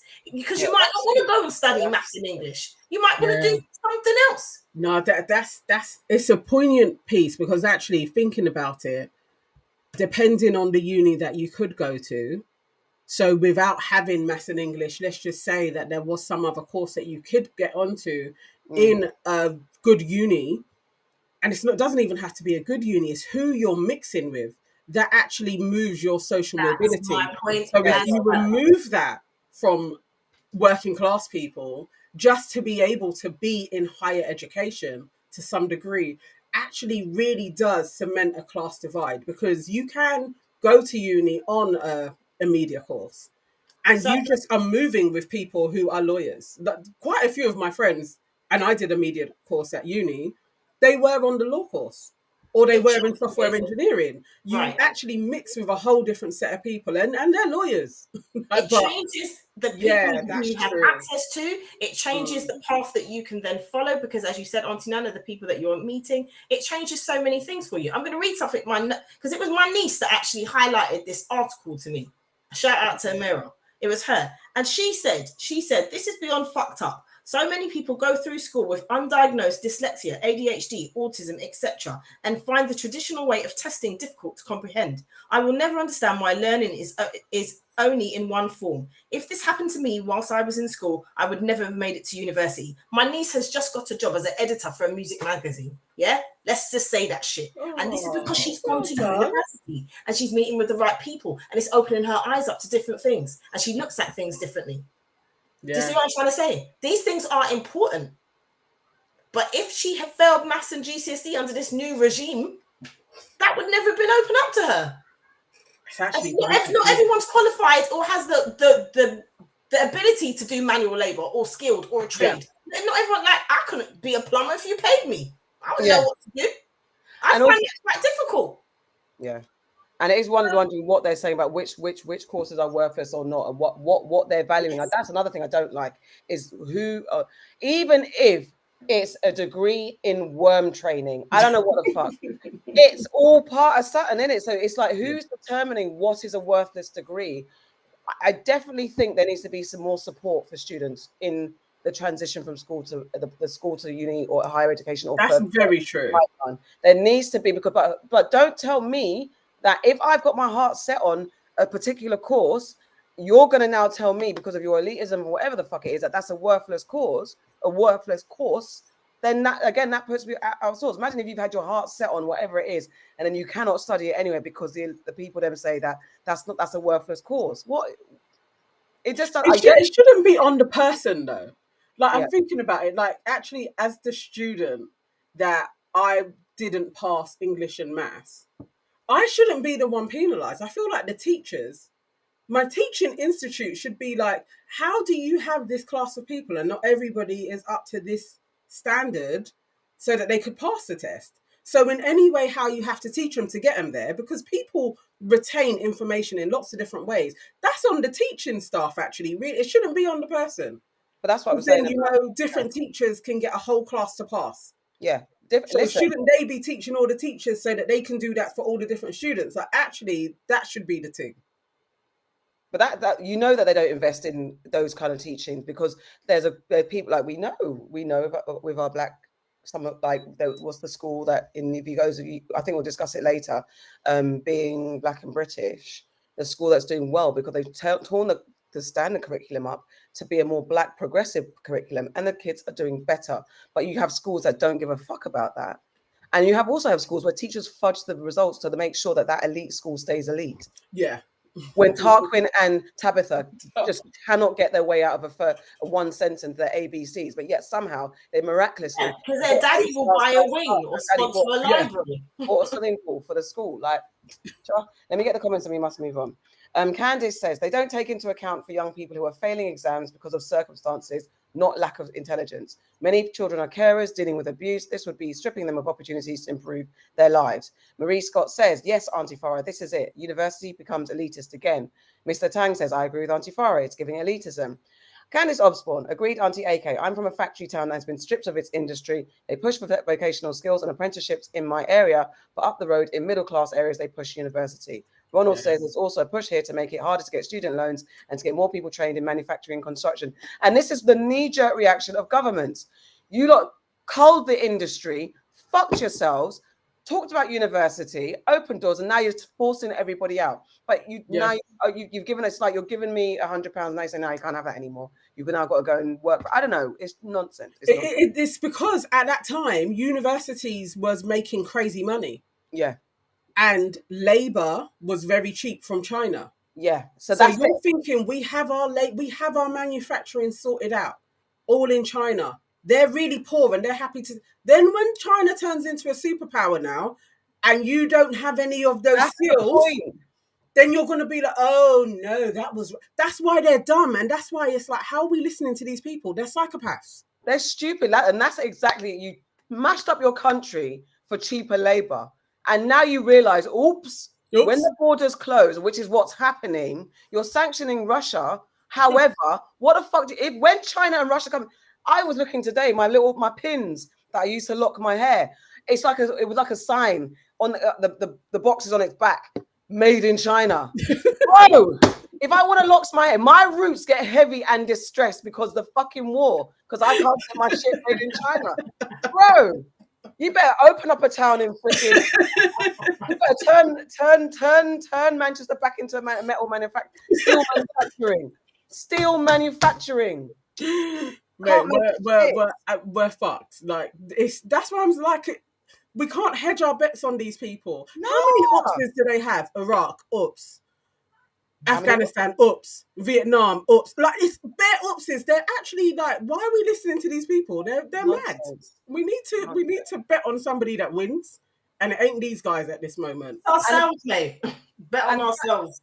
And the fact that also you're talking about wages and stuff. So if you do bring back the industry, you got to make that thingy factory worker who's just stacking biscuits or stacking metal across the thing, give them a more than living wage, because you can't even pay a freaking nurse who does.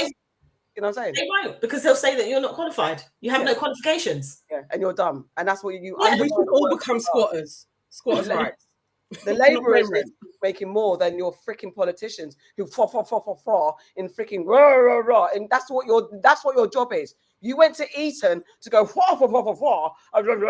in fucking Parliament. That's your job. Can I just add that they are having a pay increase of £2,000 odd coming into play from April for waffling and fucking up the country. Yet for all, they can't give the nurses and people who work for the NHS a pay increase. And the fire engines and the freaking tube drivers. Yeah. Like, what's the actual fuck? And you've removed to do what?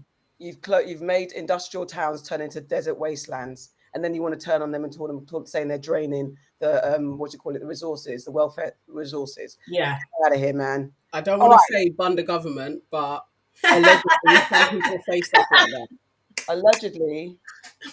All right, time for. I don't even know what it's time for. Aunties know best. It's the remix. What type of tune is this? Aunties know best. It's the remix. Aunties know best. Can you pick up the remix, please? Aunties know best. Thank you.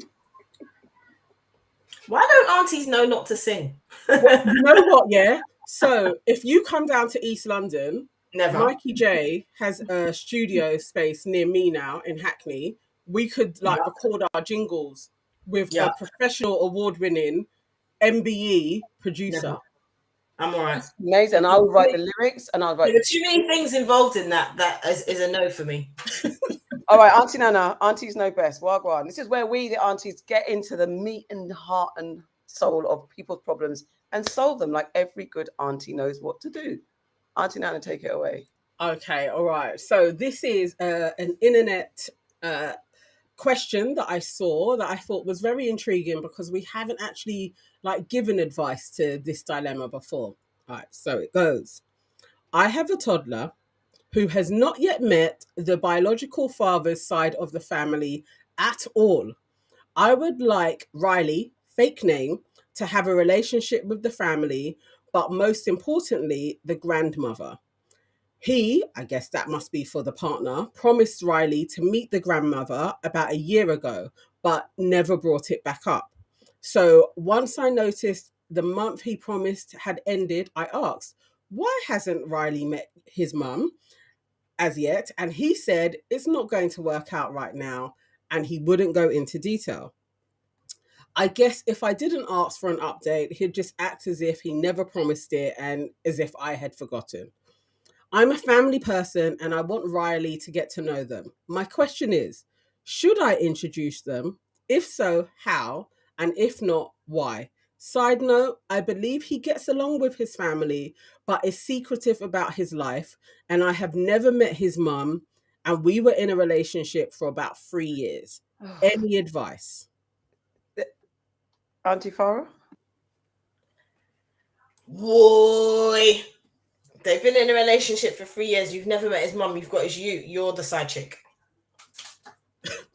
Oh. Facts on facts on facts on facts on facts on facts. The you ain't the side chick. The you hasn't met your not you. The child has not met the family. You have not met the family. You're the side chick.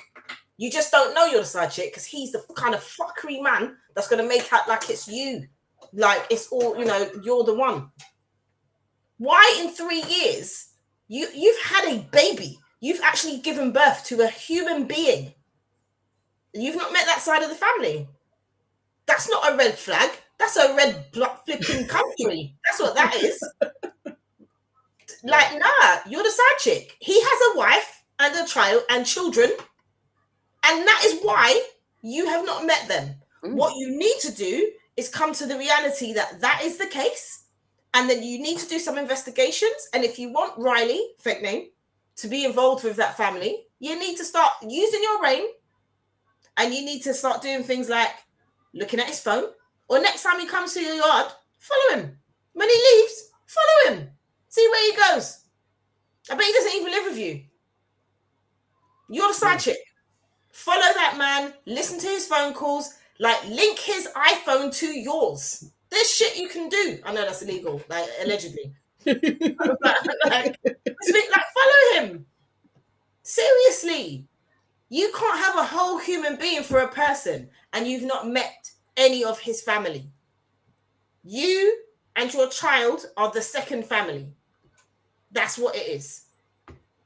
The minute you have not met the people who have part of the blood gene of your child, you are not existing in the whole world to them. They don't know who you are. He's got a wife, his family, or the setup is someone is thinking that they are his sole being and reason for living, whatever. They don't know about you. And I just don't, I think I would push it. That's me. I would push it. I'm like, listen, I want to know. I'd say, Auntie Farah, I'll find a way to get to that house because what she's saying that I don't know. Her question was should I introduce them? And then any advice, I'm not sure if it will backfire if I go ahead and introduce them to myself as they've never seen her. So how would she should she introduce herself to them? And if she does, how should she go about it? She should, because she owes it to the child. She does. Yeah, she has to. I mean, the thing is, you know what it is there is an element of what you don't know you don't know what you're blowing up, and it might not always be benefit. You might be putting your child in the fire for something mad. So I would do a lot more research. But if she's saying that, should I? That means she has access. It sounds like then she has access to go up to go to mum's house and say, hey, this is me. Yeah, So I got that impression. I got that impression that she knows where the mum is. Like, she knows, but it's just, should I do it without him? I'm going there. Maybe I wouldn't bring my child because, like Auntie AK said, you don't know what might kick off. But me, I'm going there. If I know where you stay or your mum stays, and I've got her grandchild who is 3, that kid's had 3 birthdays. I can't imagine that. I can't imagine, like, Egypt's grandparents, half of them live in Grenada, right? They FaceTime her on her birthday. Like, I'm stuttering because I can't understand it. I can't fathom this shit. And normally, when you're dating someone and you don't go to their house or you don't meet their family, it's because you are the side chick or you're the thing that they're keeping quiet because they got a next life that they're not telling you about. 3 years. Speaking, Auntie Anna, what do you think? Sorry, I agree. I agree. There's no. So what I was thinking was, I didn't immediately jump to you're the side piece, but that does make sense. But I'm thinking if you've hung around and not met the family, I was thinking maybe it's more that they're embarrassed of their family or there's some type of mental health issue. But maybe that's actually giving way too much consideration to. Way too much. Yeah, but it just seems mad that you've gone a whole pregnancy, well, a whole relationship, got pregnant, had a child, and the child was born and the parents didn't come. Like, all of that, it does speak to. But you know, they must not know that this human even exists. I would go alone, though. I wouldn't take my child because go alone, definitely. You don't know. They may not believe you. There may just be a lot to deal with. And who knows what his situation is if you've never met anybody. I would have gone earlier. I feel like this child is too big, but I would go. I would go and find out what is it? What is it about this family? Even if the mum is mentally ill, then at least I know, oh, okay, she's ill, and then I can forget about it and move on. But the only thing, go on, Auntie AK. No, I was just going to say, I want to know that because women, we do concede a lot. And I know men do it too, but in the majority, we concede a lot just for the sake of having a man. And we take on a lot, we forgive a lot, we turn a blind eye to a lot. So I would love to know the nature of their relationship. It sounds like maybe they're not together anymore. It's not very clear. Yeah, it did sound like we had a relationship.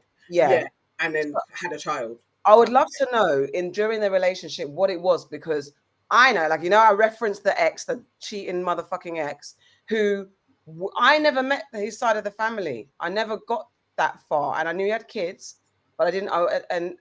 He met my daughter, but I never met his kids. So there's that. But at the time, I didn't suspect him of cheating or anything like that. I didn't expect that. I didn't know that I was actually the side woman. But there's an element of behavior. So if you're going to put up with that for 3 years, and when how long do you think you would have waited? How long do you think it would have been before you was like, nah, this is too long? I was giving our relationship a year, and he never made it out like I couldn't meet his mum. He never actually said that. He didn't. It was just more. And like I said, the time that we were together, I didn't suspect another woman. I thought something was off, but I thought he had financial issues. In the same way you're saying mental health, I didn't think he had mental health, but I thought there was an issue with him personally that I wasn't sure of. So I was cautious, thinking I'll give it a year, and if things don't add quite up, then I'll make a decision and see how far we get. But I genuinely, because of the way we were interacted, I didn't think that he had a whole setup where he's living. We still live with his children's mom. That's the only difference. But I don't think that if I had red flags upon red flags upon red flags that this guy doesn't want me to be seen out in public or people to know me, I'm not sticking around for that. I think that's always been my insecurity. I could be insecure as fuck. I might put up with bullshit, but if you're going to hide me, and I know you're hiding me, I think I've told this before. One time, I saw somebody who I knew had a partner. It's my one time of being an intentional side person. And we met up, and then he must have, after we met up, maybe like a day or two later, I was like, or maybe later on in the day, I said, oh, are you coming back? And he was whispering down the phone. That has been forever the kryptonite to me, ever repeating that act again. Man was whispering to me down the phone. Am I a secret? Am I that worthless that you're going to whisper on the fucking phone? And what did he say? Something like, oh, she's in the back room. I can't speak. I was like, you shouldn't have even fucking answered the phone, mate. Yeah. I never, ever saw him again. I refused. I said, that's my lesson. Never do that again. I will never do it. That's just nah, man. Nah. The only justification for this behavior, and it doesn't sound like this, right? The only justification would be if it's an interracial relationship and his or her parents, you know, like that thing of her dad, maybe his family's racist, and she's black, and he has that fear. But then I feel like once you have a child, you need to suck that bad boy in. That would be the only way that I would forgive this behavior. But nah, man, otherwise it's just giving me you're the second family. That's the vibes that I'm getting off of this, and I'm rolling up to the yard once and for all because I owe it to my kid. My kid needs to know where they're from. It's so important to know where you're from. I think what I wanted to. Sorry, I got sidetracked because I like referencing the ex and his bastard ways. I hope he listens. I really do. He didn't get enough revenge. He didn't get enough revenge. He should have got more from me. And at him. Yeah, he should have got. And tag him in some posts. Yeah, but don't even say anything. Just tag him in a post.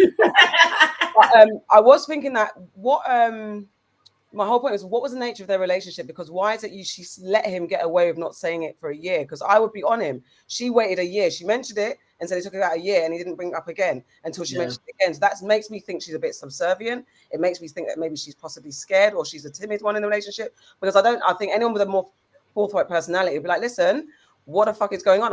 I want this to happen. I'm not going to accept your lame excuse that it's not the right time. What the fuck? I would have been more upfront and demanding information. So I would be a bit concerned about, and I thought that about the racism as well, but I would be a bit concerned about maybe just turning up because you don't know what you're walking into, even as an adult.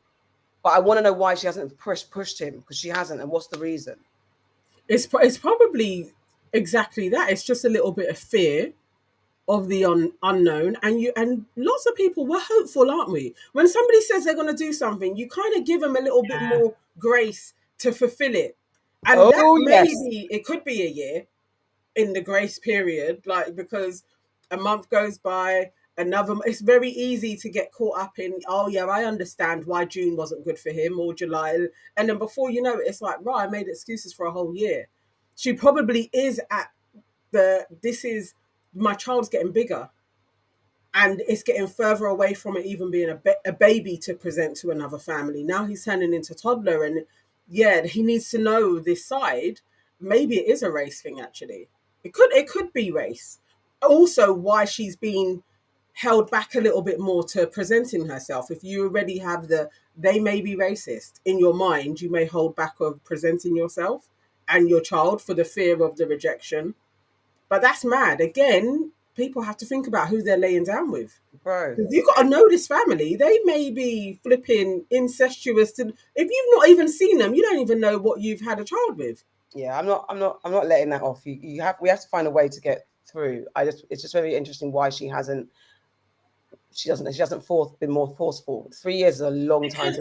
Because like Auntie Nana said, sometimes when you're in a situation, you have the element of hope and you rely on hope. And because you hope so much, you don't want to rock the boat.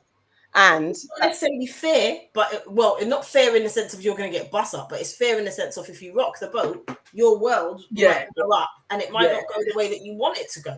And then as women, we tend to that whole thing, I don't want to be a nag, I don't want to be moany, I'm not trying to make cause. And it's just like women, I think we do have to do better. Like, fuck what they say. If someone doesn't sit right with you, speak up. And I'm speaking to myself in that too. When something's not right, push it. I remember the ex, again, 3 months in, I said, you're acting like you got a wife and kids at home. Who knew I was calling it? Should have pushed. Get the comments. Candice says, Grandma's going to call the child by the names of the other grandchildren and spill the beans about his other family. Grandma advice, oh, you look just like your brother. And Nicholas says, that is what I was thinking, Auntie Farah. The interracial comment. Donald says she also needs to know the medical history of her child's father's family. It's true. The other reason why it's really important, you hear these horror stories of like people going off to university, funnily enough, and then or just meeting people and dating, and then they take them home, and the father's face sinks because he realizes the daughter's boyfriend is his son. Dun, dun, dun. Like, It could that's happen. why you need to know your people, because things Yeah. like that can happen.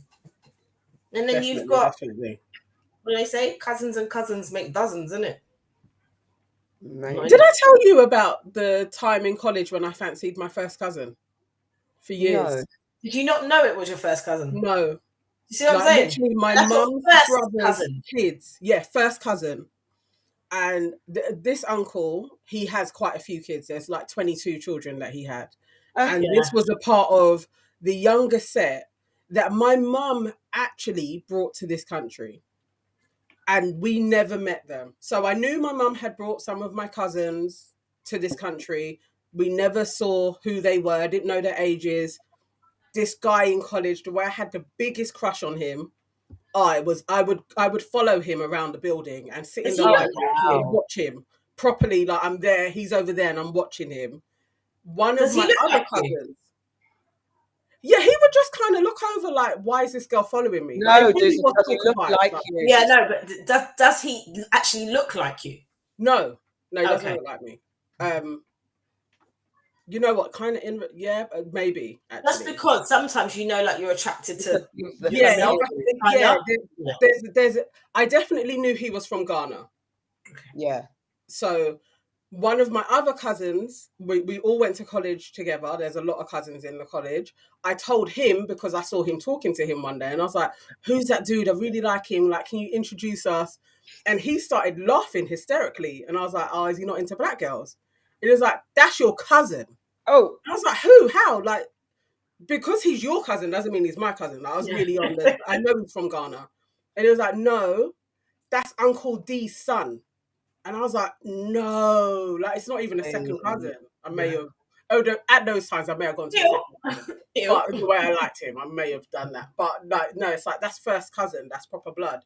So then he introduced us, but I was still so attracted to him, I never really spoke to him. Like, it was like, okay, you stay over there. But yeah, if he was on it and I didn't go to this cousin, I could have had one of those scenarios. It could have happened.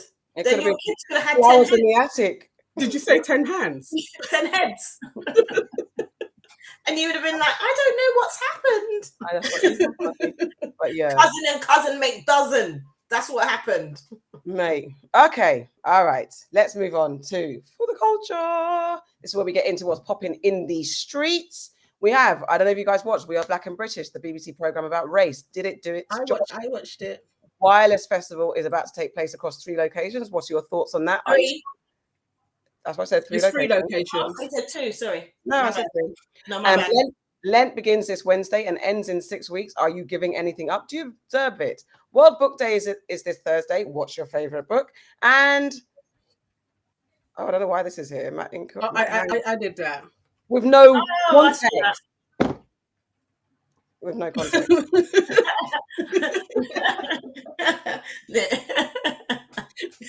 For those of you that can't see the document, Auntie Nana added something to the document, but didn't put a link to what she An added. explanation. Or an as to why.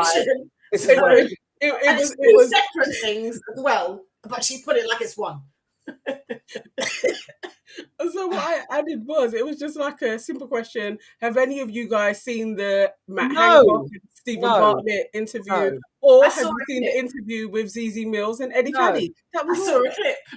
And normally what you would have done that in the group and we would have like, okay, let's watch it. No planning, no warning. We'll come back to it. I really did add it at like 5:30 because it just get out.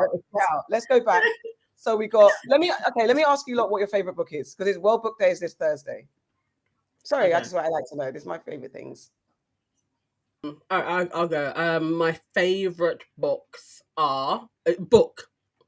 Is it book? Number one book. Okay. Number one book that I read every year is The Alchemist. Nana! Is that yours as well?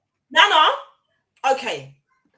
What's fucking creepy is this? I don't read a lot of books, right? Yes, AK, I don't read a lot of books. So when she said that, I was like, all right, well, I'll talk about The Alchemist because that's my favorite book. And then I thought you'd be like, that's stupid. Why's that your favorite book? But yeah. Look at that. But I know we're family anyway, man. I know. We're more than just Gemini twins. It's like, I know. Yeah, it's a spiritual one. That is that I have to read it every year. It kind of recenters me And I feel like my life is a bit similar to his. Like it's like on a pilgrimage, and I'm probably going to end up where I started. But there's something in his hero's journey that really sits, and it quiets my soul. Like, just keep on plowing, keep on doing what you're doing, and you're gonna get to your rainbow eventually. So I love The Alchemist. And I was actually going to judge you for not reading. I really didn't have that expression on my face until far. No, you don't be watching. Watching is different, but reading, that's not everyone's forte. That's not everyone's thing. Yeah. No, that's fine. Mine is Standing at the Scratch Line by Guy Johnson, Maya Angelou's son. It's just a brilliant cowboy western book because, and I want it to be made into a film. I so want it to be made into a film because it just shows Black people in a heroic state post-slavery, and it's just a wonderful book. Like he did a part 2, which is a bit more commercialized, but Standing at the Scratch Line is powerful. 6 Out 7 by Jess Mowry. I mentioned it the other day on a podcast I was on, but I hadn't thought about it for years. It's just a book about some kids in the hood from Oakland. Again, very epic and visual. I love storytellers that are epic and visual and really take you away. And I always go on about Tommy Adeyemi's Blood and Bone and A Carter Witch by, I can't remember the author, but Carter Witch book series. I always look at my bookshelf when I'm here. It's just they give me comfort. My books have been my savior. But those are some of my favorite books. And for centering and well-being, when I'm really out of sorts, which I could do with pulling it out now, is A Whole New Earth by Eckhart Tolle. I love that. It's just that whole thing. I'm very someone who can, I think I've got better in life, overthinking, dwelling in the pain, sitting in the pain, and not seeing it, just welling up and just keeping in that space. The Whole New Earth, and what's the other one? There's A Whole New Earth, and then there's the other one, the main one. You know what? I've written that down because I'm probably going to do an Audible on that. New Earth, and my favorite of his books is probably Power of Now. That's my favorite one. So Power of Now, I felt it's like I read Power of Now. I was like, I get it, but it's something about it was too clinical for me and too. Okay.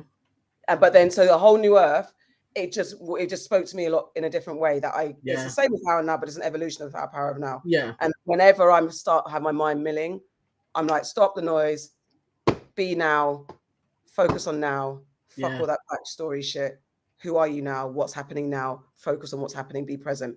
I love that. That's a great. He is brilliant at that, isn't he? Yeah. Just like really bringing it close into being more centered.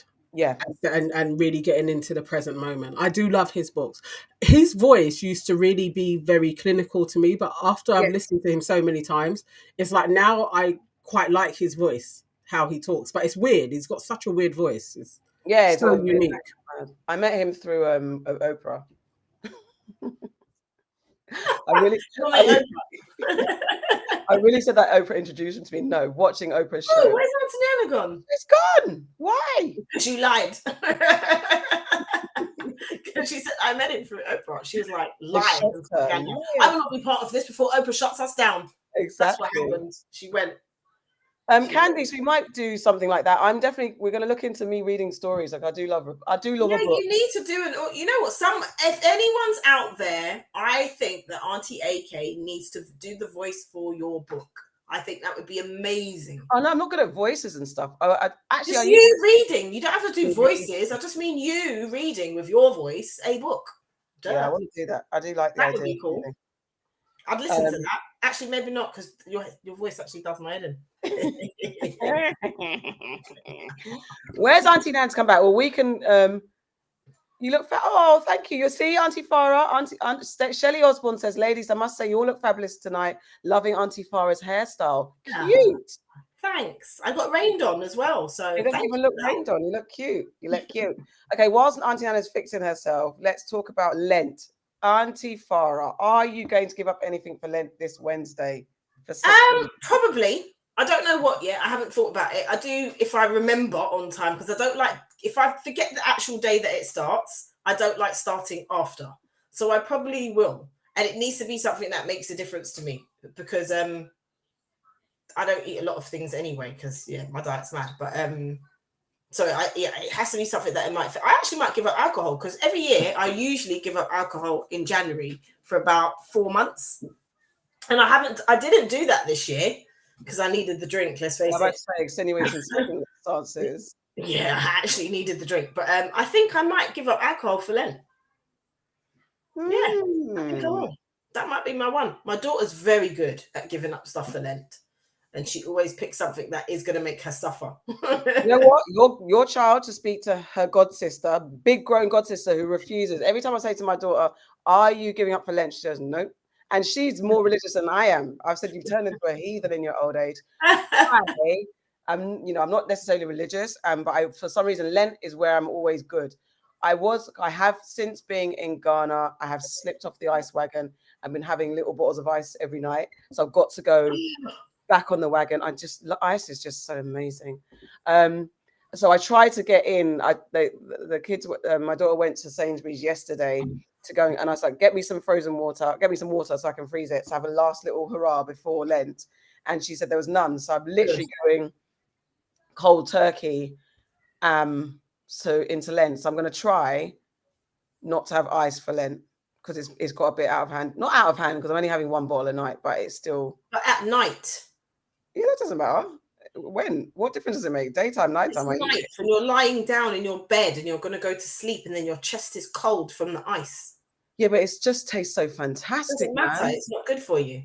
No, but it's beautiful. It's not good for you. Yummy. My mouth is watering. Anywho. But yeah, so I think I'm going to give up ice. I've been quite much better since my COVID diet and weight loss. I've definitely maintained my weight loss and I'm eating a lot better. So I don't really think there's anything unhealthy that I need to give up. So yeah, ice. Ronald says, is religion spiritual or cultural to you? Auntie Farah, what's your thoughts? Spiritual. For me, it is. It's spiritual. I mean, I'm Catholic because that's how I was brought up and I went to a Catholic school and that's what I am. But I would be lying if I said I'm a devout Catholic. And I would be lying if I said that when I go to church, I don't question some of the stuff that they're talking about. I do. But it's spiritual for me and I don't need to go to church all the time. I've kind of dropped off going to church since COVID because you have to check yourself in, like book a place and stuff like that. So I haven't gone as much as I used to. But it's definitely spiritual to me because I don't even think that you need to go to church in order to be connected to whatever higher power you believe in. And yeah, I definitely see signs and feel the presence of a higher power at times in my life when I've needed it. So yeah, it's more spiritual, I would say. Yeah, same. Hey, you're back. You good? Oh, and your camera's much clearer than it was before as well. For me. Can you hear me, Auntie Nana? She can't hear us. I can now. I can. Welcome. Yeah. Well, I'm probably slightly behind. I was watching on my phone and I heard Ronald's question and Auntie Farah talking about that she's not a practicing Catholic. And then that's when I popped up. All right. So the question was from Ronald: is religion spiritual or cultural to you? Definitely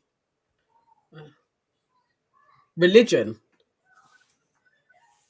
Yeah. I don't have a religion, so I don't know. How would you answer? But actually, the question is religion spiritual or cultural to you? So that means, is religion a culture or a spiritual thing?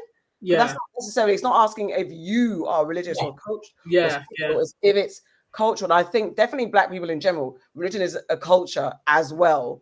And I suppose religion, even if it's Islam or Christian, the leading ones, obviously there's other denominations, but we're talking about those type of things. They become a cultural thing because there's a tradition and a way of doing things. Your Sunday best, the repast, and that's what Americans call it, but the gathering afterwards and all that type of, not the repast. Is it repast? I don't know that's what that funeral. is. That's a funeral thing when they talk about the repast. I think it's cultural though. To answer his question specifically, that's funny because reading it, I didn't read it like that. So in my mind, I hadn't processed it like that until you actually said it out, and then I was like, actually, I don't have an answer for that. But I would, if I had to place religion in a context, I would say it's probably cultural than spiritual. I think there are very few spiritual components to religion as it's practiced. I think it's way more a cultural practice that people get born into, follow what society dictates, than a spiritual part. They are few and far between that are spiritually connected to a religion, in my opinion. Yeah, because it's funny.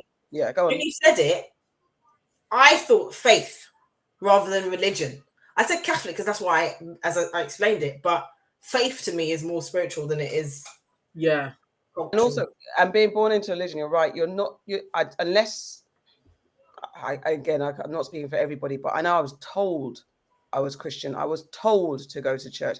I was told to pray. I was told to believe in God. Told to read the Bible. Never shown God. Shown how to pray. Shown the Bible. Shown how to go to church. You know what I'm saying? So that that spiritual connection between religion, it's not there for me. And I know that people are spiritually religious. That's fine, but it's not something that you necessarily get shown, and you're expected just to be it, and that's it. Whereas spirituality, I think there are more lessons and things and books on how to be spiritual, because it's like a method that you have to use and get in touch with the spiritual realm of things. So you can't just wake up and say I'm spiritual. You get taught how to meditate. You get taught how to take the medicines and the herbs that, oh my God, I said herbs that You've been watching some Americans, yeah? I know, I'm so herbs. So you've been taught how to take the herbs, have you? Was it stand when they drop the H's? I hate it. I hate it. Sorry, my American cousins, love you really, but dropping of the H is so upsetting. But yeah, so it's just a thing. You get shown how to be spiritual. You don't get shown how to be religious. I think, in my opinion. And that's it. Anyway, the question was, what are you getting up for Lent, Auntie Nana? That's from tomorrow, isn't it? Yeah. I'm not giving up anything. Every year I say, I'm gonna give up alcohol. It's not gonna happen. I'm giving up alcohol. I think the longest I got was a week.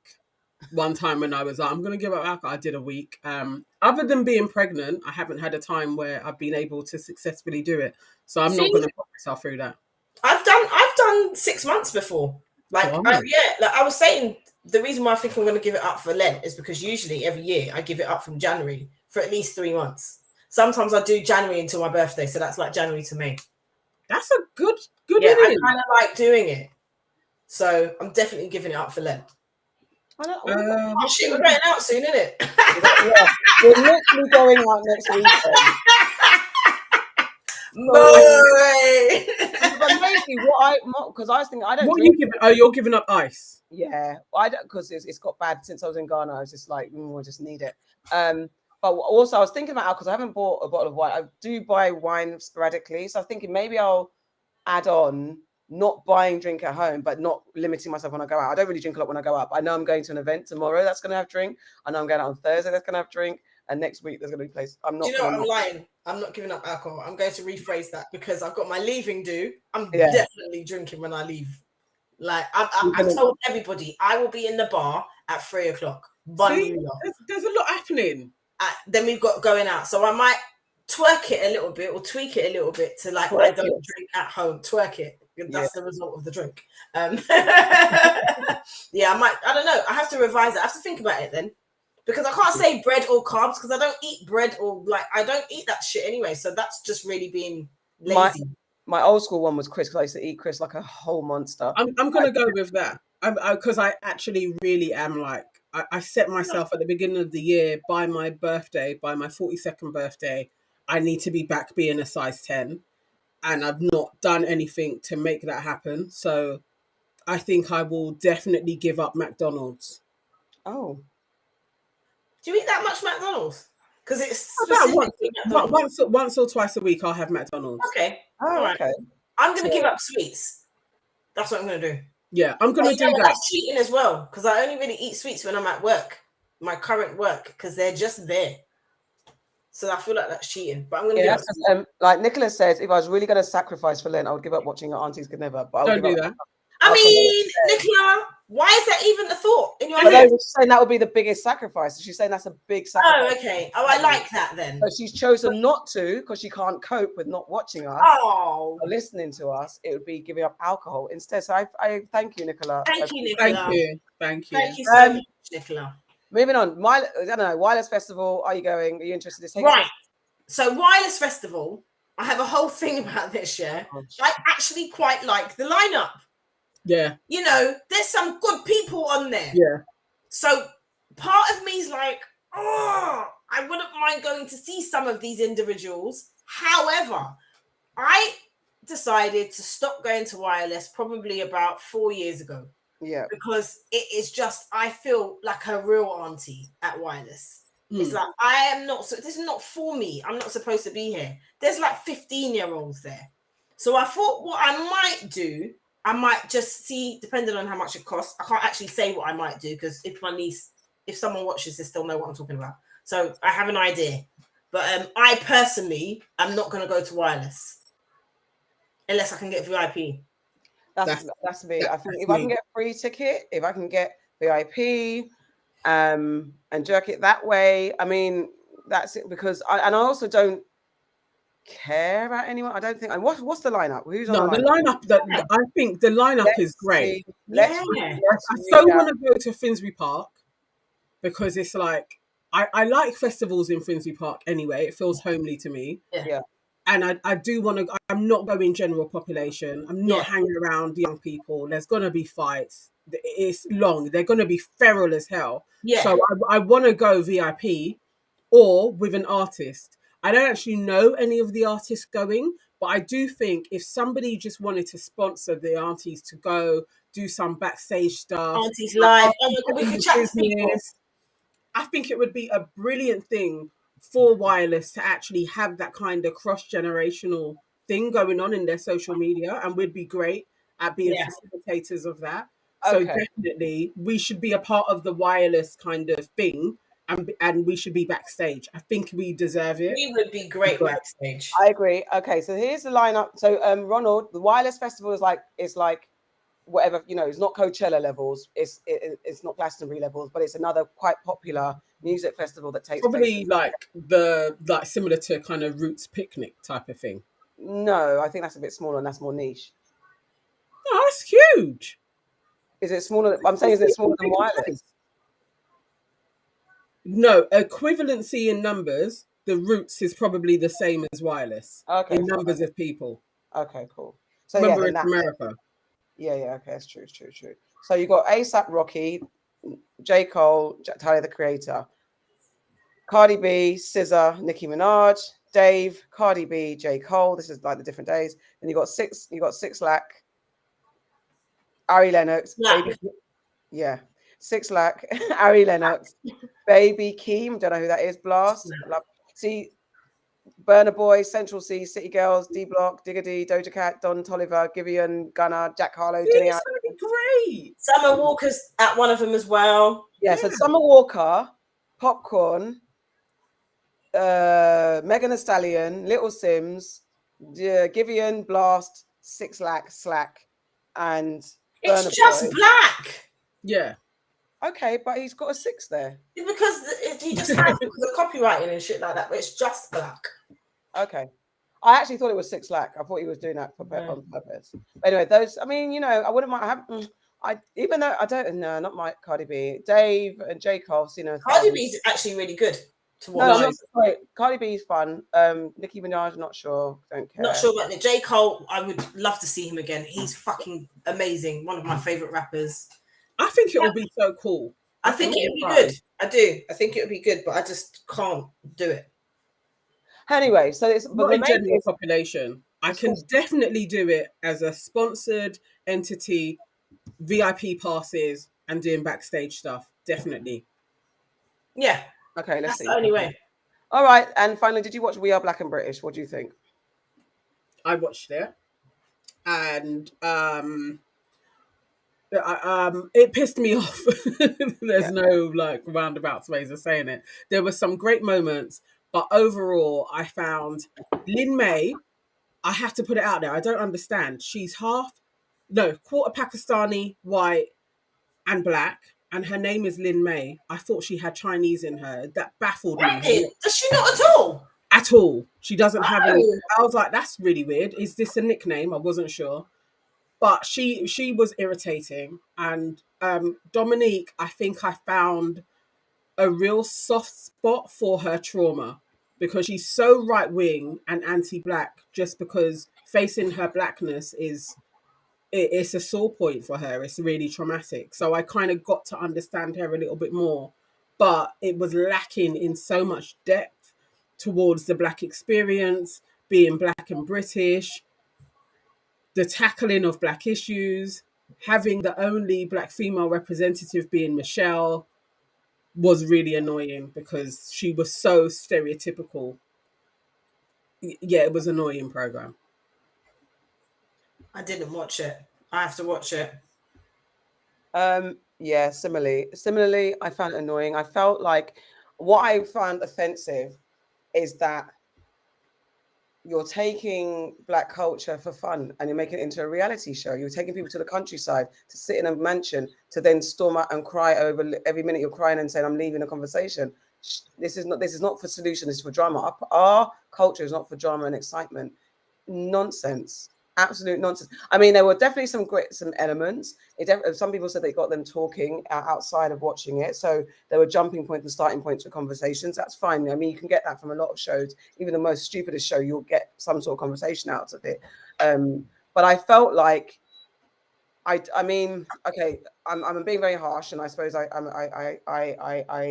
the founder of a platform that celebrates black creatives in the arts. So. But my honest opinion is that I'm not sure. I know there were black people behind the scenes that put this together, so I'm not going to speak on their intention or what they thought would happen with this. But what I saw on screen, I felt trivialized a lot, and I felt that there was not time. And I know there's never enough time, but I don't think the topics were explored in depth enough in a way to give a fully rounded perspective on the issues at hand. And I definitely think that a lot of the people that they had have unresolved trauma, so their opinions aren't fully informed. And I'm not saying that you have to be completely healed, and it's not about education either. It's not that. But if you're coming to the table as someone who's got an opinion on something, and within seconds, everyone can see that the reason why you think the way you think is because you've got a broken background, then your thoughts aren't your own. Go and do healing before you come and talk about being a right wing or a spokesperson for this. Even an educated person like Dr. Kahinde, Professor Kahinde, I've always rated him, and I don't know if it was the editing, but I felt like his points weren't put across well enough, and he just sounded like an extreme black radical. And then cut to him revealing that when he was younger, he was an absolute anti-black, or it said, as he is in his words, he was anti-black. He surrounded himself with everything white. So then it would seem that his radicalness is propelled by his guilt for turning his back on black people. So now even him, I can't necessarily take 100%, because what is your true feeling? And I'm not discounting, because he's done a lot. You know, he introduced the Black History Studies degree into university. I've recommended this guy for all the work he's done for keeping blackness in the forefront of education, especially. But I was like, oh, so that was a bit of a letdown in a sense. I don't know. It's definitely watchable. I do think that people should watch it, and you'll probably like get something from watching it. The most irritating part for me was the conversation with the black guy that's a twin, who was talking about interracial dating. Gosh. And he, from looking at him, you know, and this is the thing, it was like they were all tripping over. You can spot a black guy that likes white women. You can spot him. We all know him. Maybe 1 out of 10 is gonna go against it, and you're gonna be like, you like a white woman, and they're gonna be like, no, actually my wife is. They are the minority. This dude, you know, and he had the classic lines of, I don't see race, I date all races, I'm open to everybody. And then when one person asked him, I think it was actually Lynn May, how many white women have you slept with? Or it was like, what's the ratio of women that you slept with to black?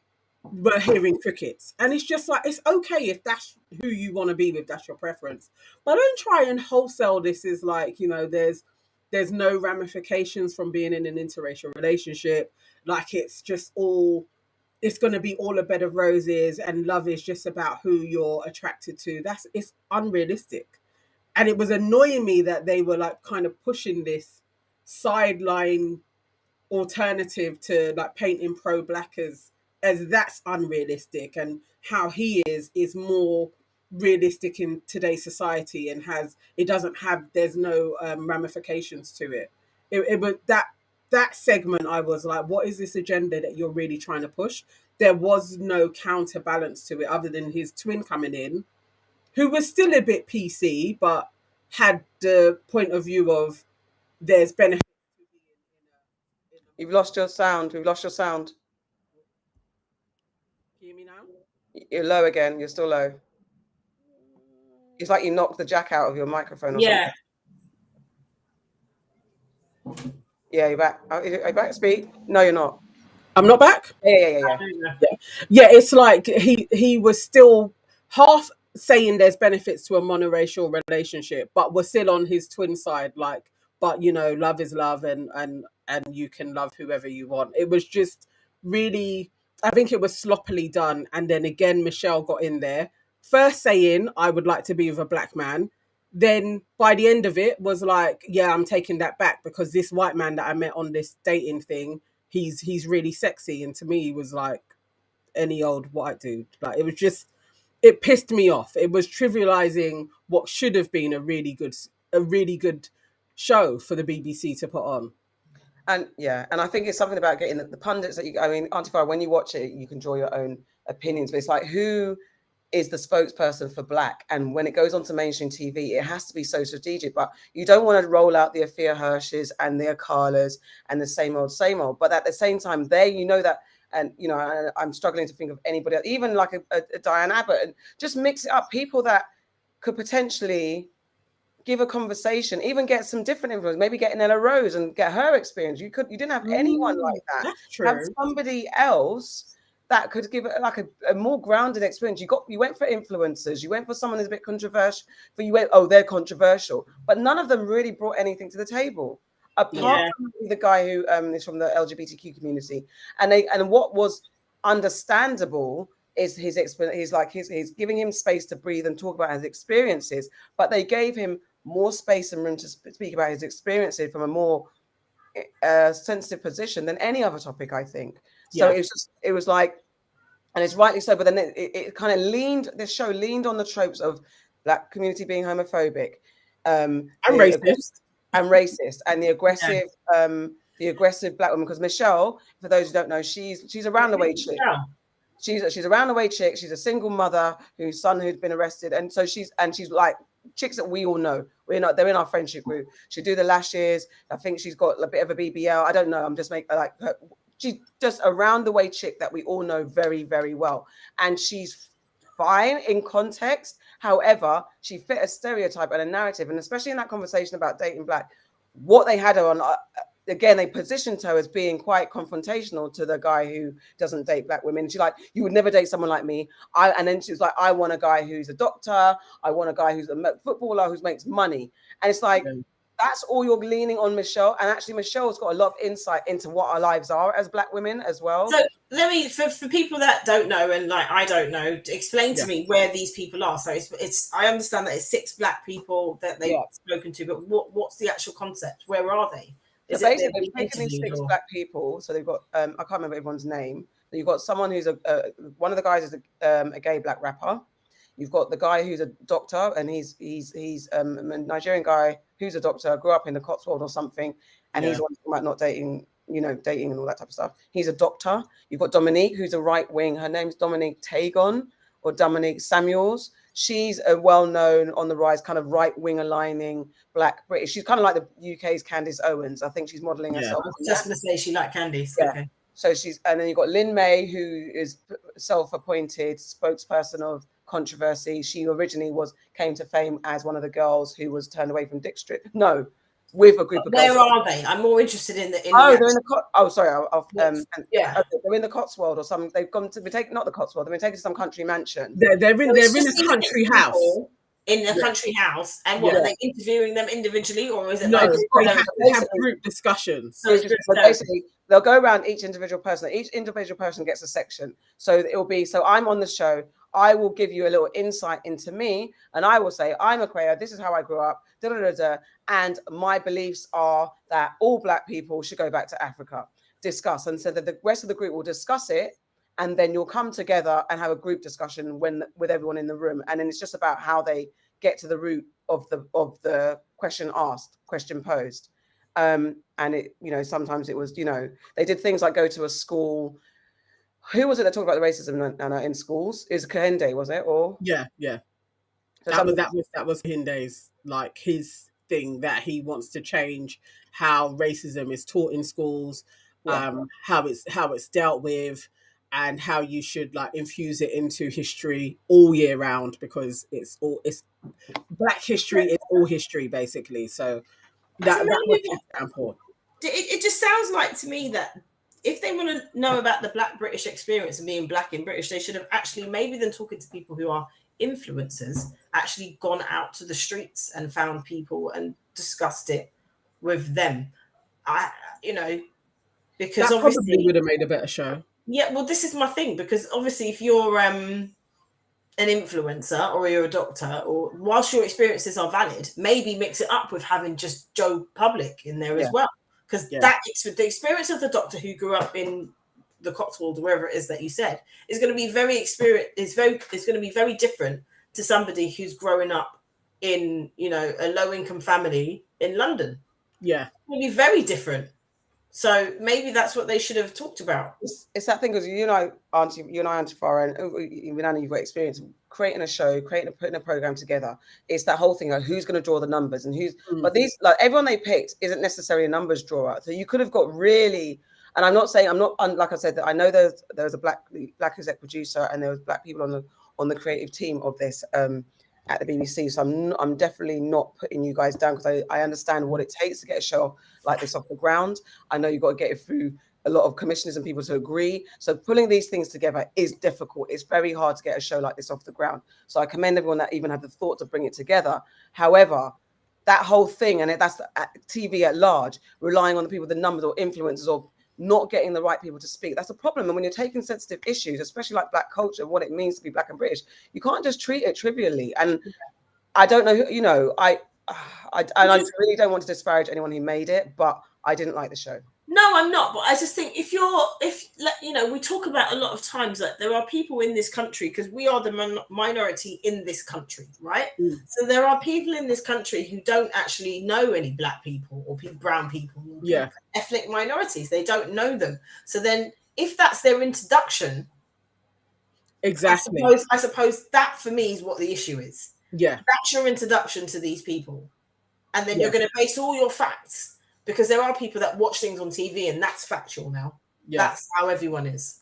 They're going to base it on stuff like that. So I'm going to watch it, but by the sounds of it, I'm going to be pissed off when I do. You might not, because it's an interesting watch as well, because you may see it slightly differently or get different things. That definitely the interracial dating part stood out for me, but the painting Black people as racist and using the terms racist, especially towards. Did they actually do that? Yeah, towards. I mean, my thing is that you can't be racist and be Black in this country. But, that seems to be like a view that not too many people have. Like, they literally are like, no, Black people can be racist. But it was Michelle saying her daughter is half, I think it was Iranian, and her daughter doesn't consider herself Black. She says, I'm Iranian, because her Black family are disrespectful to her and don't include her in it.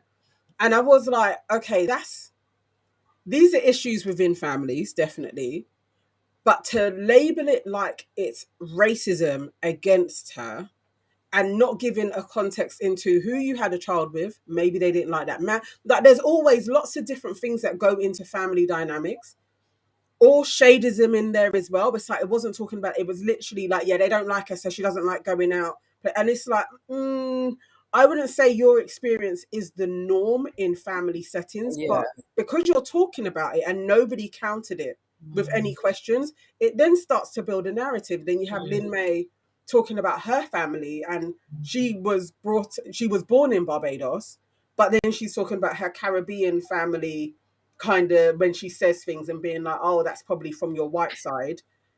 There are things that families say that hurts you, and it is like, actually, I could get that in Ghana, and it's going to be like, oh, you're just British. There's things that people say and they're not really thinking about it, but you put it to the masses, and then it's like, what type of ignorant black people are there out there? It was just like, I feel there needed to be more consideration into this narrative that you're painting, because this is the first time it's being done.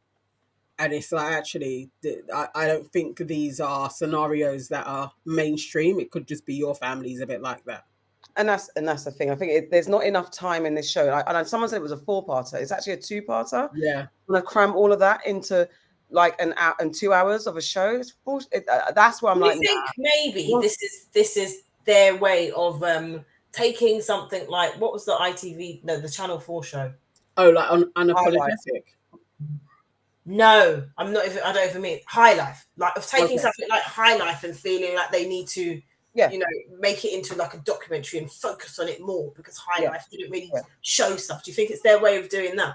It's always like, TV, they always have that thing of, what can we do? They did that, what can we do? And we know what it's like when they're trying to put a show together. So I get all the ins and outs, and it's on trend, it's on brand, do it. But just don't treat black culture constantly. Black culture is not a fad. It's not to be played with, and it's not to be just trivialized. And I'm not saying that anyone went into it, but you have to be careful, because what people who make shows know is that you have the big idealistic idea, and once it gets through the watermill and it gets streamlined, and especially if it's going out on a platform like the BBC, your idea is going to get broken to bits to make it more palatable to the masses. So you need to come in with a stronger base idea. So by the time it's got watered down, you're not left with some sort of slight ode to the culture, and then the rest is just to appease the Middle England that are going to be watching the show potentially.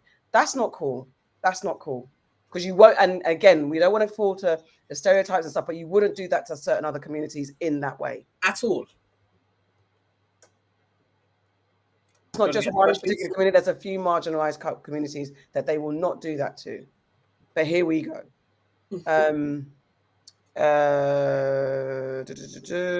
Ronald's asking, are they all affluent people? No, they're all, I don't know. The only person whose status the only person whose status I don't know is Michelle's and the rapper, because the rapper's not mainstream rapper just yet. And Michelle, she said she's a security guard, isn't she? Yeah, that's what she said. Yeah, so she's working class, and the rapper was as well. And then Lin May is a self-appointed. So I don't know how successful she is. She's an influencer. I didn't get the feeling that Lin May got brought up in a working class home. No, I felt like her family was way more middle class. Yeah. But where they are, they all seem to have like educated kind of backgrounds to some degree. Yeah. I mean, whatever. The only good thing is that I saw that the only thing that made me smile was about the school that was doing well, because they had adjusted the curriculum to be more black focused. And the fact that it has a white headmistress, so more power to her for allowing more black teachers, an adapted curriculum that lets the students understand black history and are taught in a way that empowers them. So big up. I can't remember the name of that school. That's the best thing I got out of that show. All right. Time to move on to what's made you sad, mad, and glad this week. Auntie Farah. It's where I wasn't first. You are. Yeah. What's made me sad, mad, and glad? I'm sad at the weather because it's so stressful. Like I'm tired of talking about it, but I'm still sad about it because it's I've got sad, and I am sad about this fucking weather. It's just annoying. Like, what do you want to do? What are you doing right now? It's supposed to be spring, isn't it? No, we're not in spring yet. We've got 20 more days. 20 more days. Yeah. Whatever the fuck it is, and even my daughter keeps saying is oh, it's not like Grenada. When it rains in Grenada, it's then hot. Like this morning, she was like, the difference between Grenada and England is in England, people do this because they're so cold, and in Grenada, people are just And she just did the biggest smile. And I'm like, it's true though. It's so true. Right, so I'm sad at the weather. I am mad at, again, people's lack of ability, or companies' lack of ability to do what they're supposed to fucking do. I booked an engineer to come and look at my washing machine that decided it was just going to stop working. And I had a whole day, and they said they're coming between 9 and 12. And I waited between 9 and 12, and no one showed up for the entire day. And I tried to call them, and then it said that they can't take calls after about half an hour of me being on hold. It said they can't take calls. So then I had to then go online. And when I looked online, it said repair pending. So then I had to rebook it, and they're coming tomorrow. But it's just like, I'm just annoyed at people not being able to do their job properly. That's one thing. And I'm glad that I got to see everyone, barring Auntie Nana, because she decided to duck out as usual.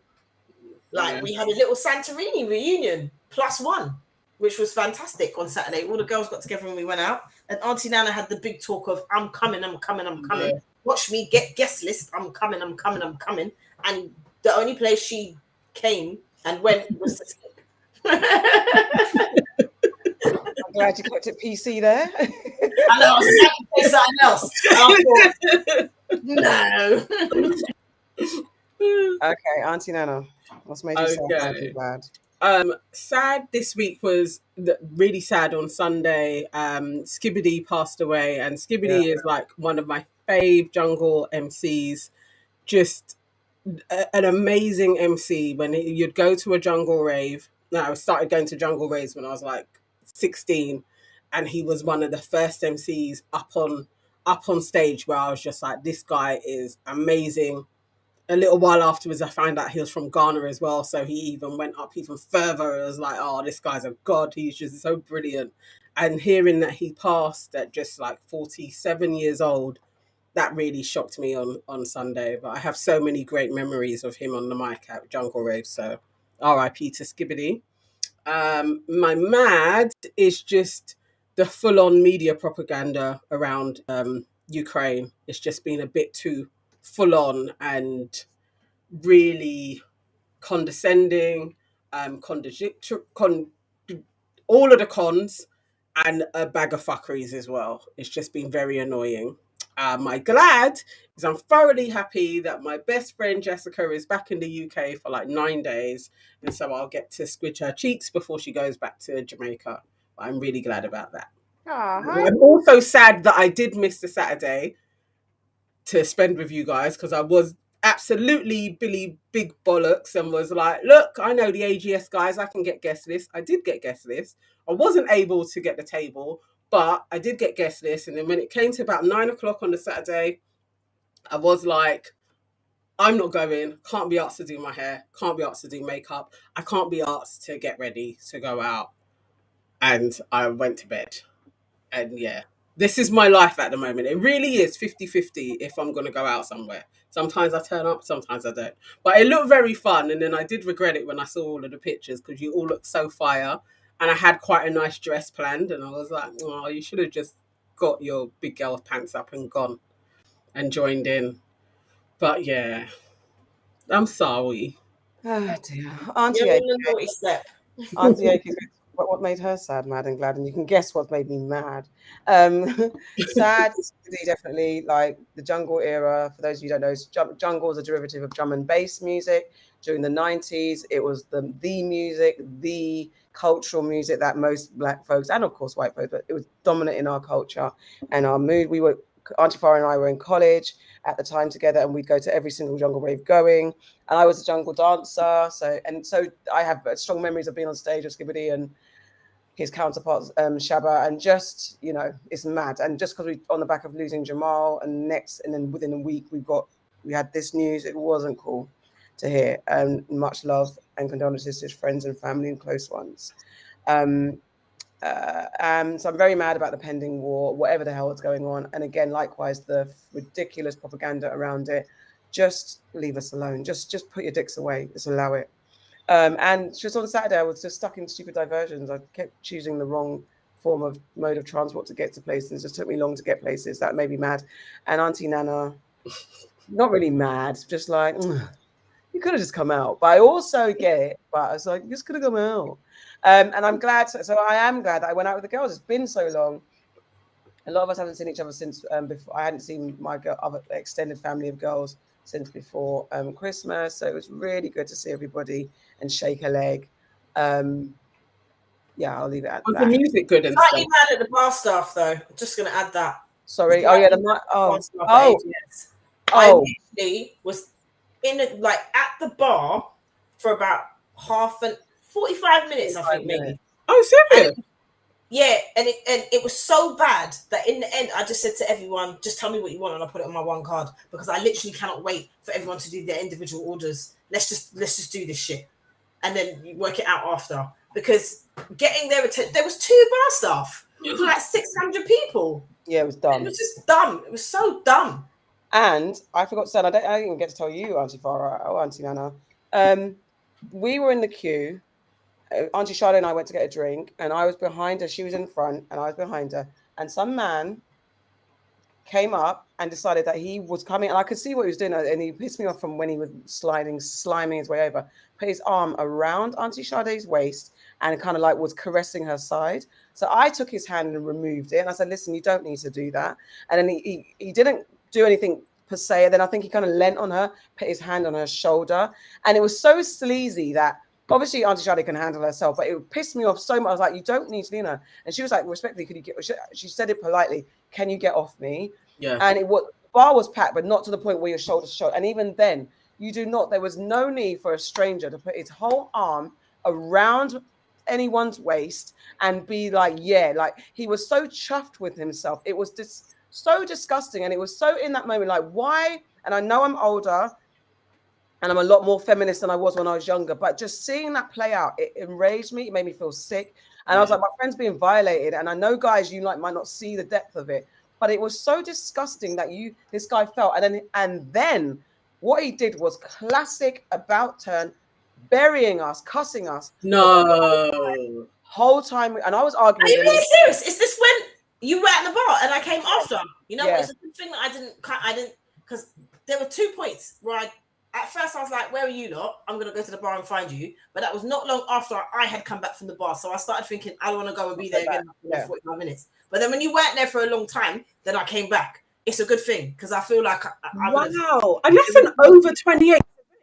He was definitely, you've knocked your mic out again, Nana. He's definitely older. To me, visually, he looks older than us. And so that means you're mid-40s or beyond. And you're acting like a pure limp dickhead, and you're cussing us, calling us all sorts of bad words. For real? And he was literally like, so me and Sade's here, I'm behind her, and I'm literally, I was like, I feel like I'm a girl because of the way I was protective of her. Like I was standing with my arm around her, like move from her. And he was just like, every so often he just get into rage and start, and I'm arguing with him. She's like, ignore him. And she's like, yeah, but you don't have to touch me. Then some next player comes over because some tunes were playing. That's an annoying thing with the bar. The tunes were playing and we're stuck at the bar and they've got a fall in our ear. Some chick comes over, we're chatting or whatever. Some next guy comes over, he starts trying to check me. And nothing. We were just having banter. But he was talking to the guy and I was like, is this your friend? And he's like, no, it's not. I don't know who he is. But it looked like, and I was like, you need to tell your friend because he's very rude. Then the guy was actually telling the other guy and any other guy going past talking to me, oh yeah, these women are something, bearing, like using real bad cuss words, saying that we're just basically dirty whores, basically.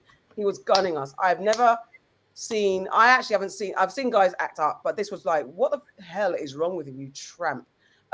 So just that made me, I forgot about that. That made me actually physically mad. And I was telling a friend, and then we just went into a conversation about the things that women go through. Again, we've talked about it before.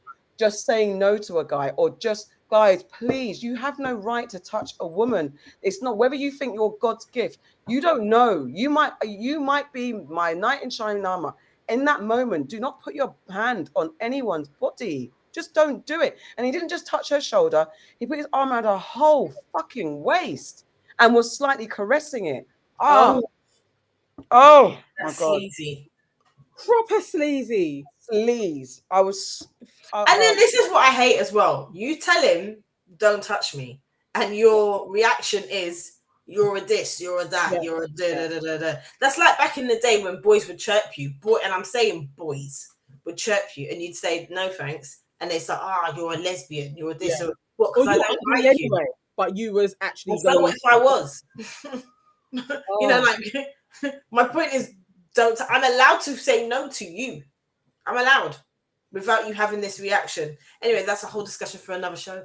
Yeah, it's a whole discussion for another show. We will get into it deeply. All right, so that's it. Auntie Fari, I had you up today because we haven't. You're fucking taking the piss with me, innit? Or did you say you're glad? No, she wants me to do unpopular opinion. I was glad to be out with the girls. I said that. Oh, and then okay, I remembered the guy made me mad. But no, well, I had you up because we haven't heard from you for a while. However, it's fine if you don't have a piss me off. I kind of said my don't piss me off. Yeah, exactly. That's fine. My don't piss me off was in my mad. People in their inability to actually perform simple tasks that they get paid for. Yeah, exactly. That's shit. All right, my guys. Thank you so much, everybody, for watching and listening. This has been Your Aunties Could Never. Please follow us on all our popular social media platforms. Watch us back on Facebook and YouTube. And as I said, you can listen to us on most popular listening platforms. Don't forget, when you listen to us specifically via Apple and Spotify, leave your reviews, hit your 5-star likes, help us become rich. Also, next week, just to jump in, next week is our 100th show. 100 people. So if you have a show that you remember, fling us a little comment. Tell us about it. Tell us what was good about it, what you liked about it when you're reviewing shit. And we will discuss it because we're doing a special little thing next week. So just think of a good show where it had you in stitches and just like fling it in the comments to us and we will hopefully pick it up. Yeah. DM us. Or send us a voice note. Send us a voice note. Send us a voice note, or you can send voice notes on Instagram. On Instagram, DM us with your favorite episodes. DM us. So that goes out to all of you, our favorite listeners. Please, just put it in a voice note. You don't even have to leave your name if you don't want to. You know, if you don't even want to leave a voice note, or you just say it by voice note, but you don't want your voice to be on, we can just say it for you. Just let us know in the voice note. It's really important to us. You've held us down for these last 100 episodes, and we really, really love and appreciate you all. And we just want to celebrate you as well, because you helped make the show. You know what I'm saying? Thank you very much. We'll be back next week. Bye-bye. Bye.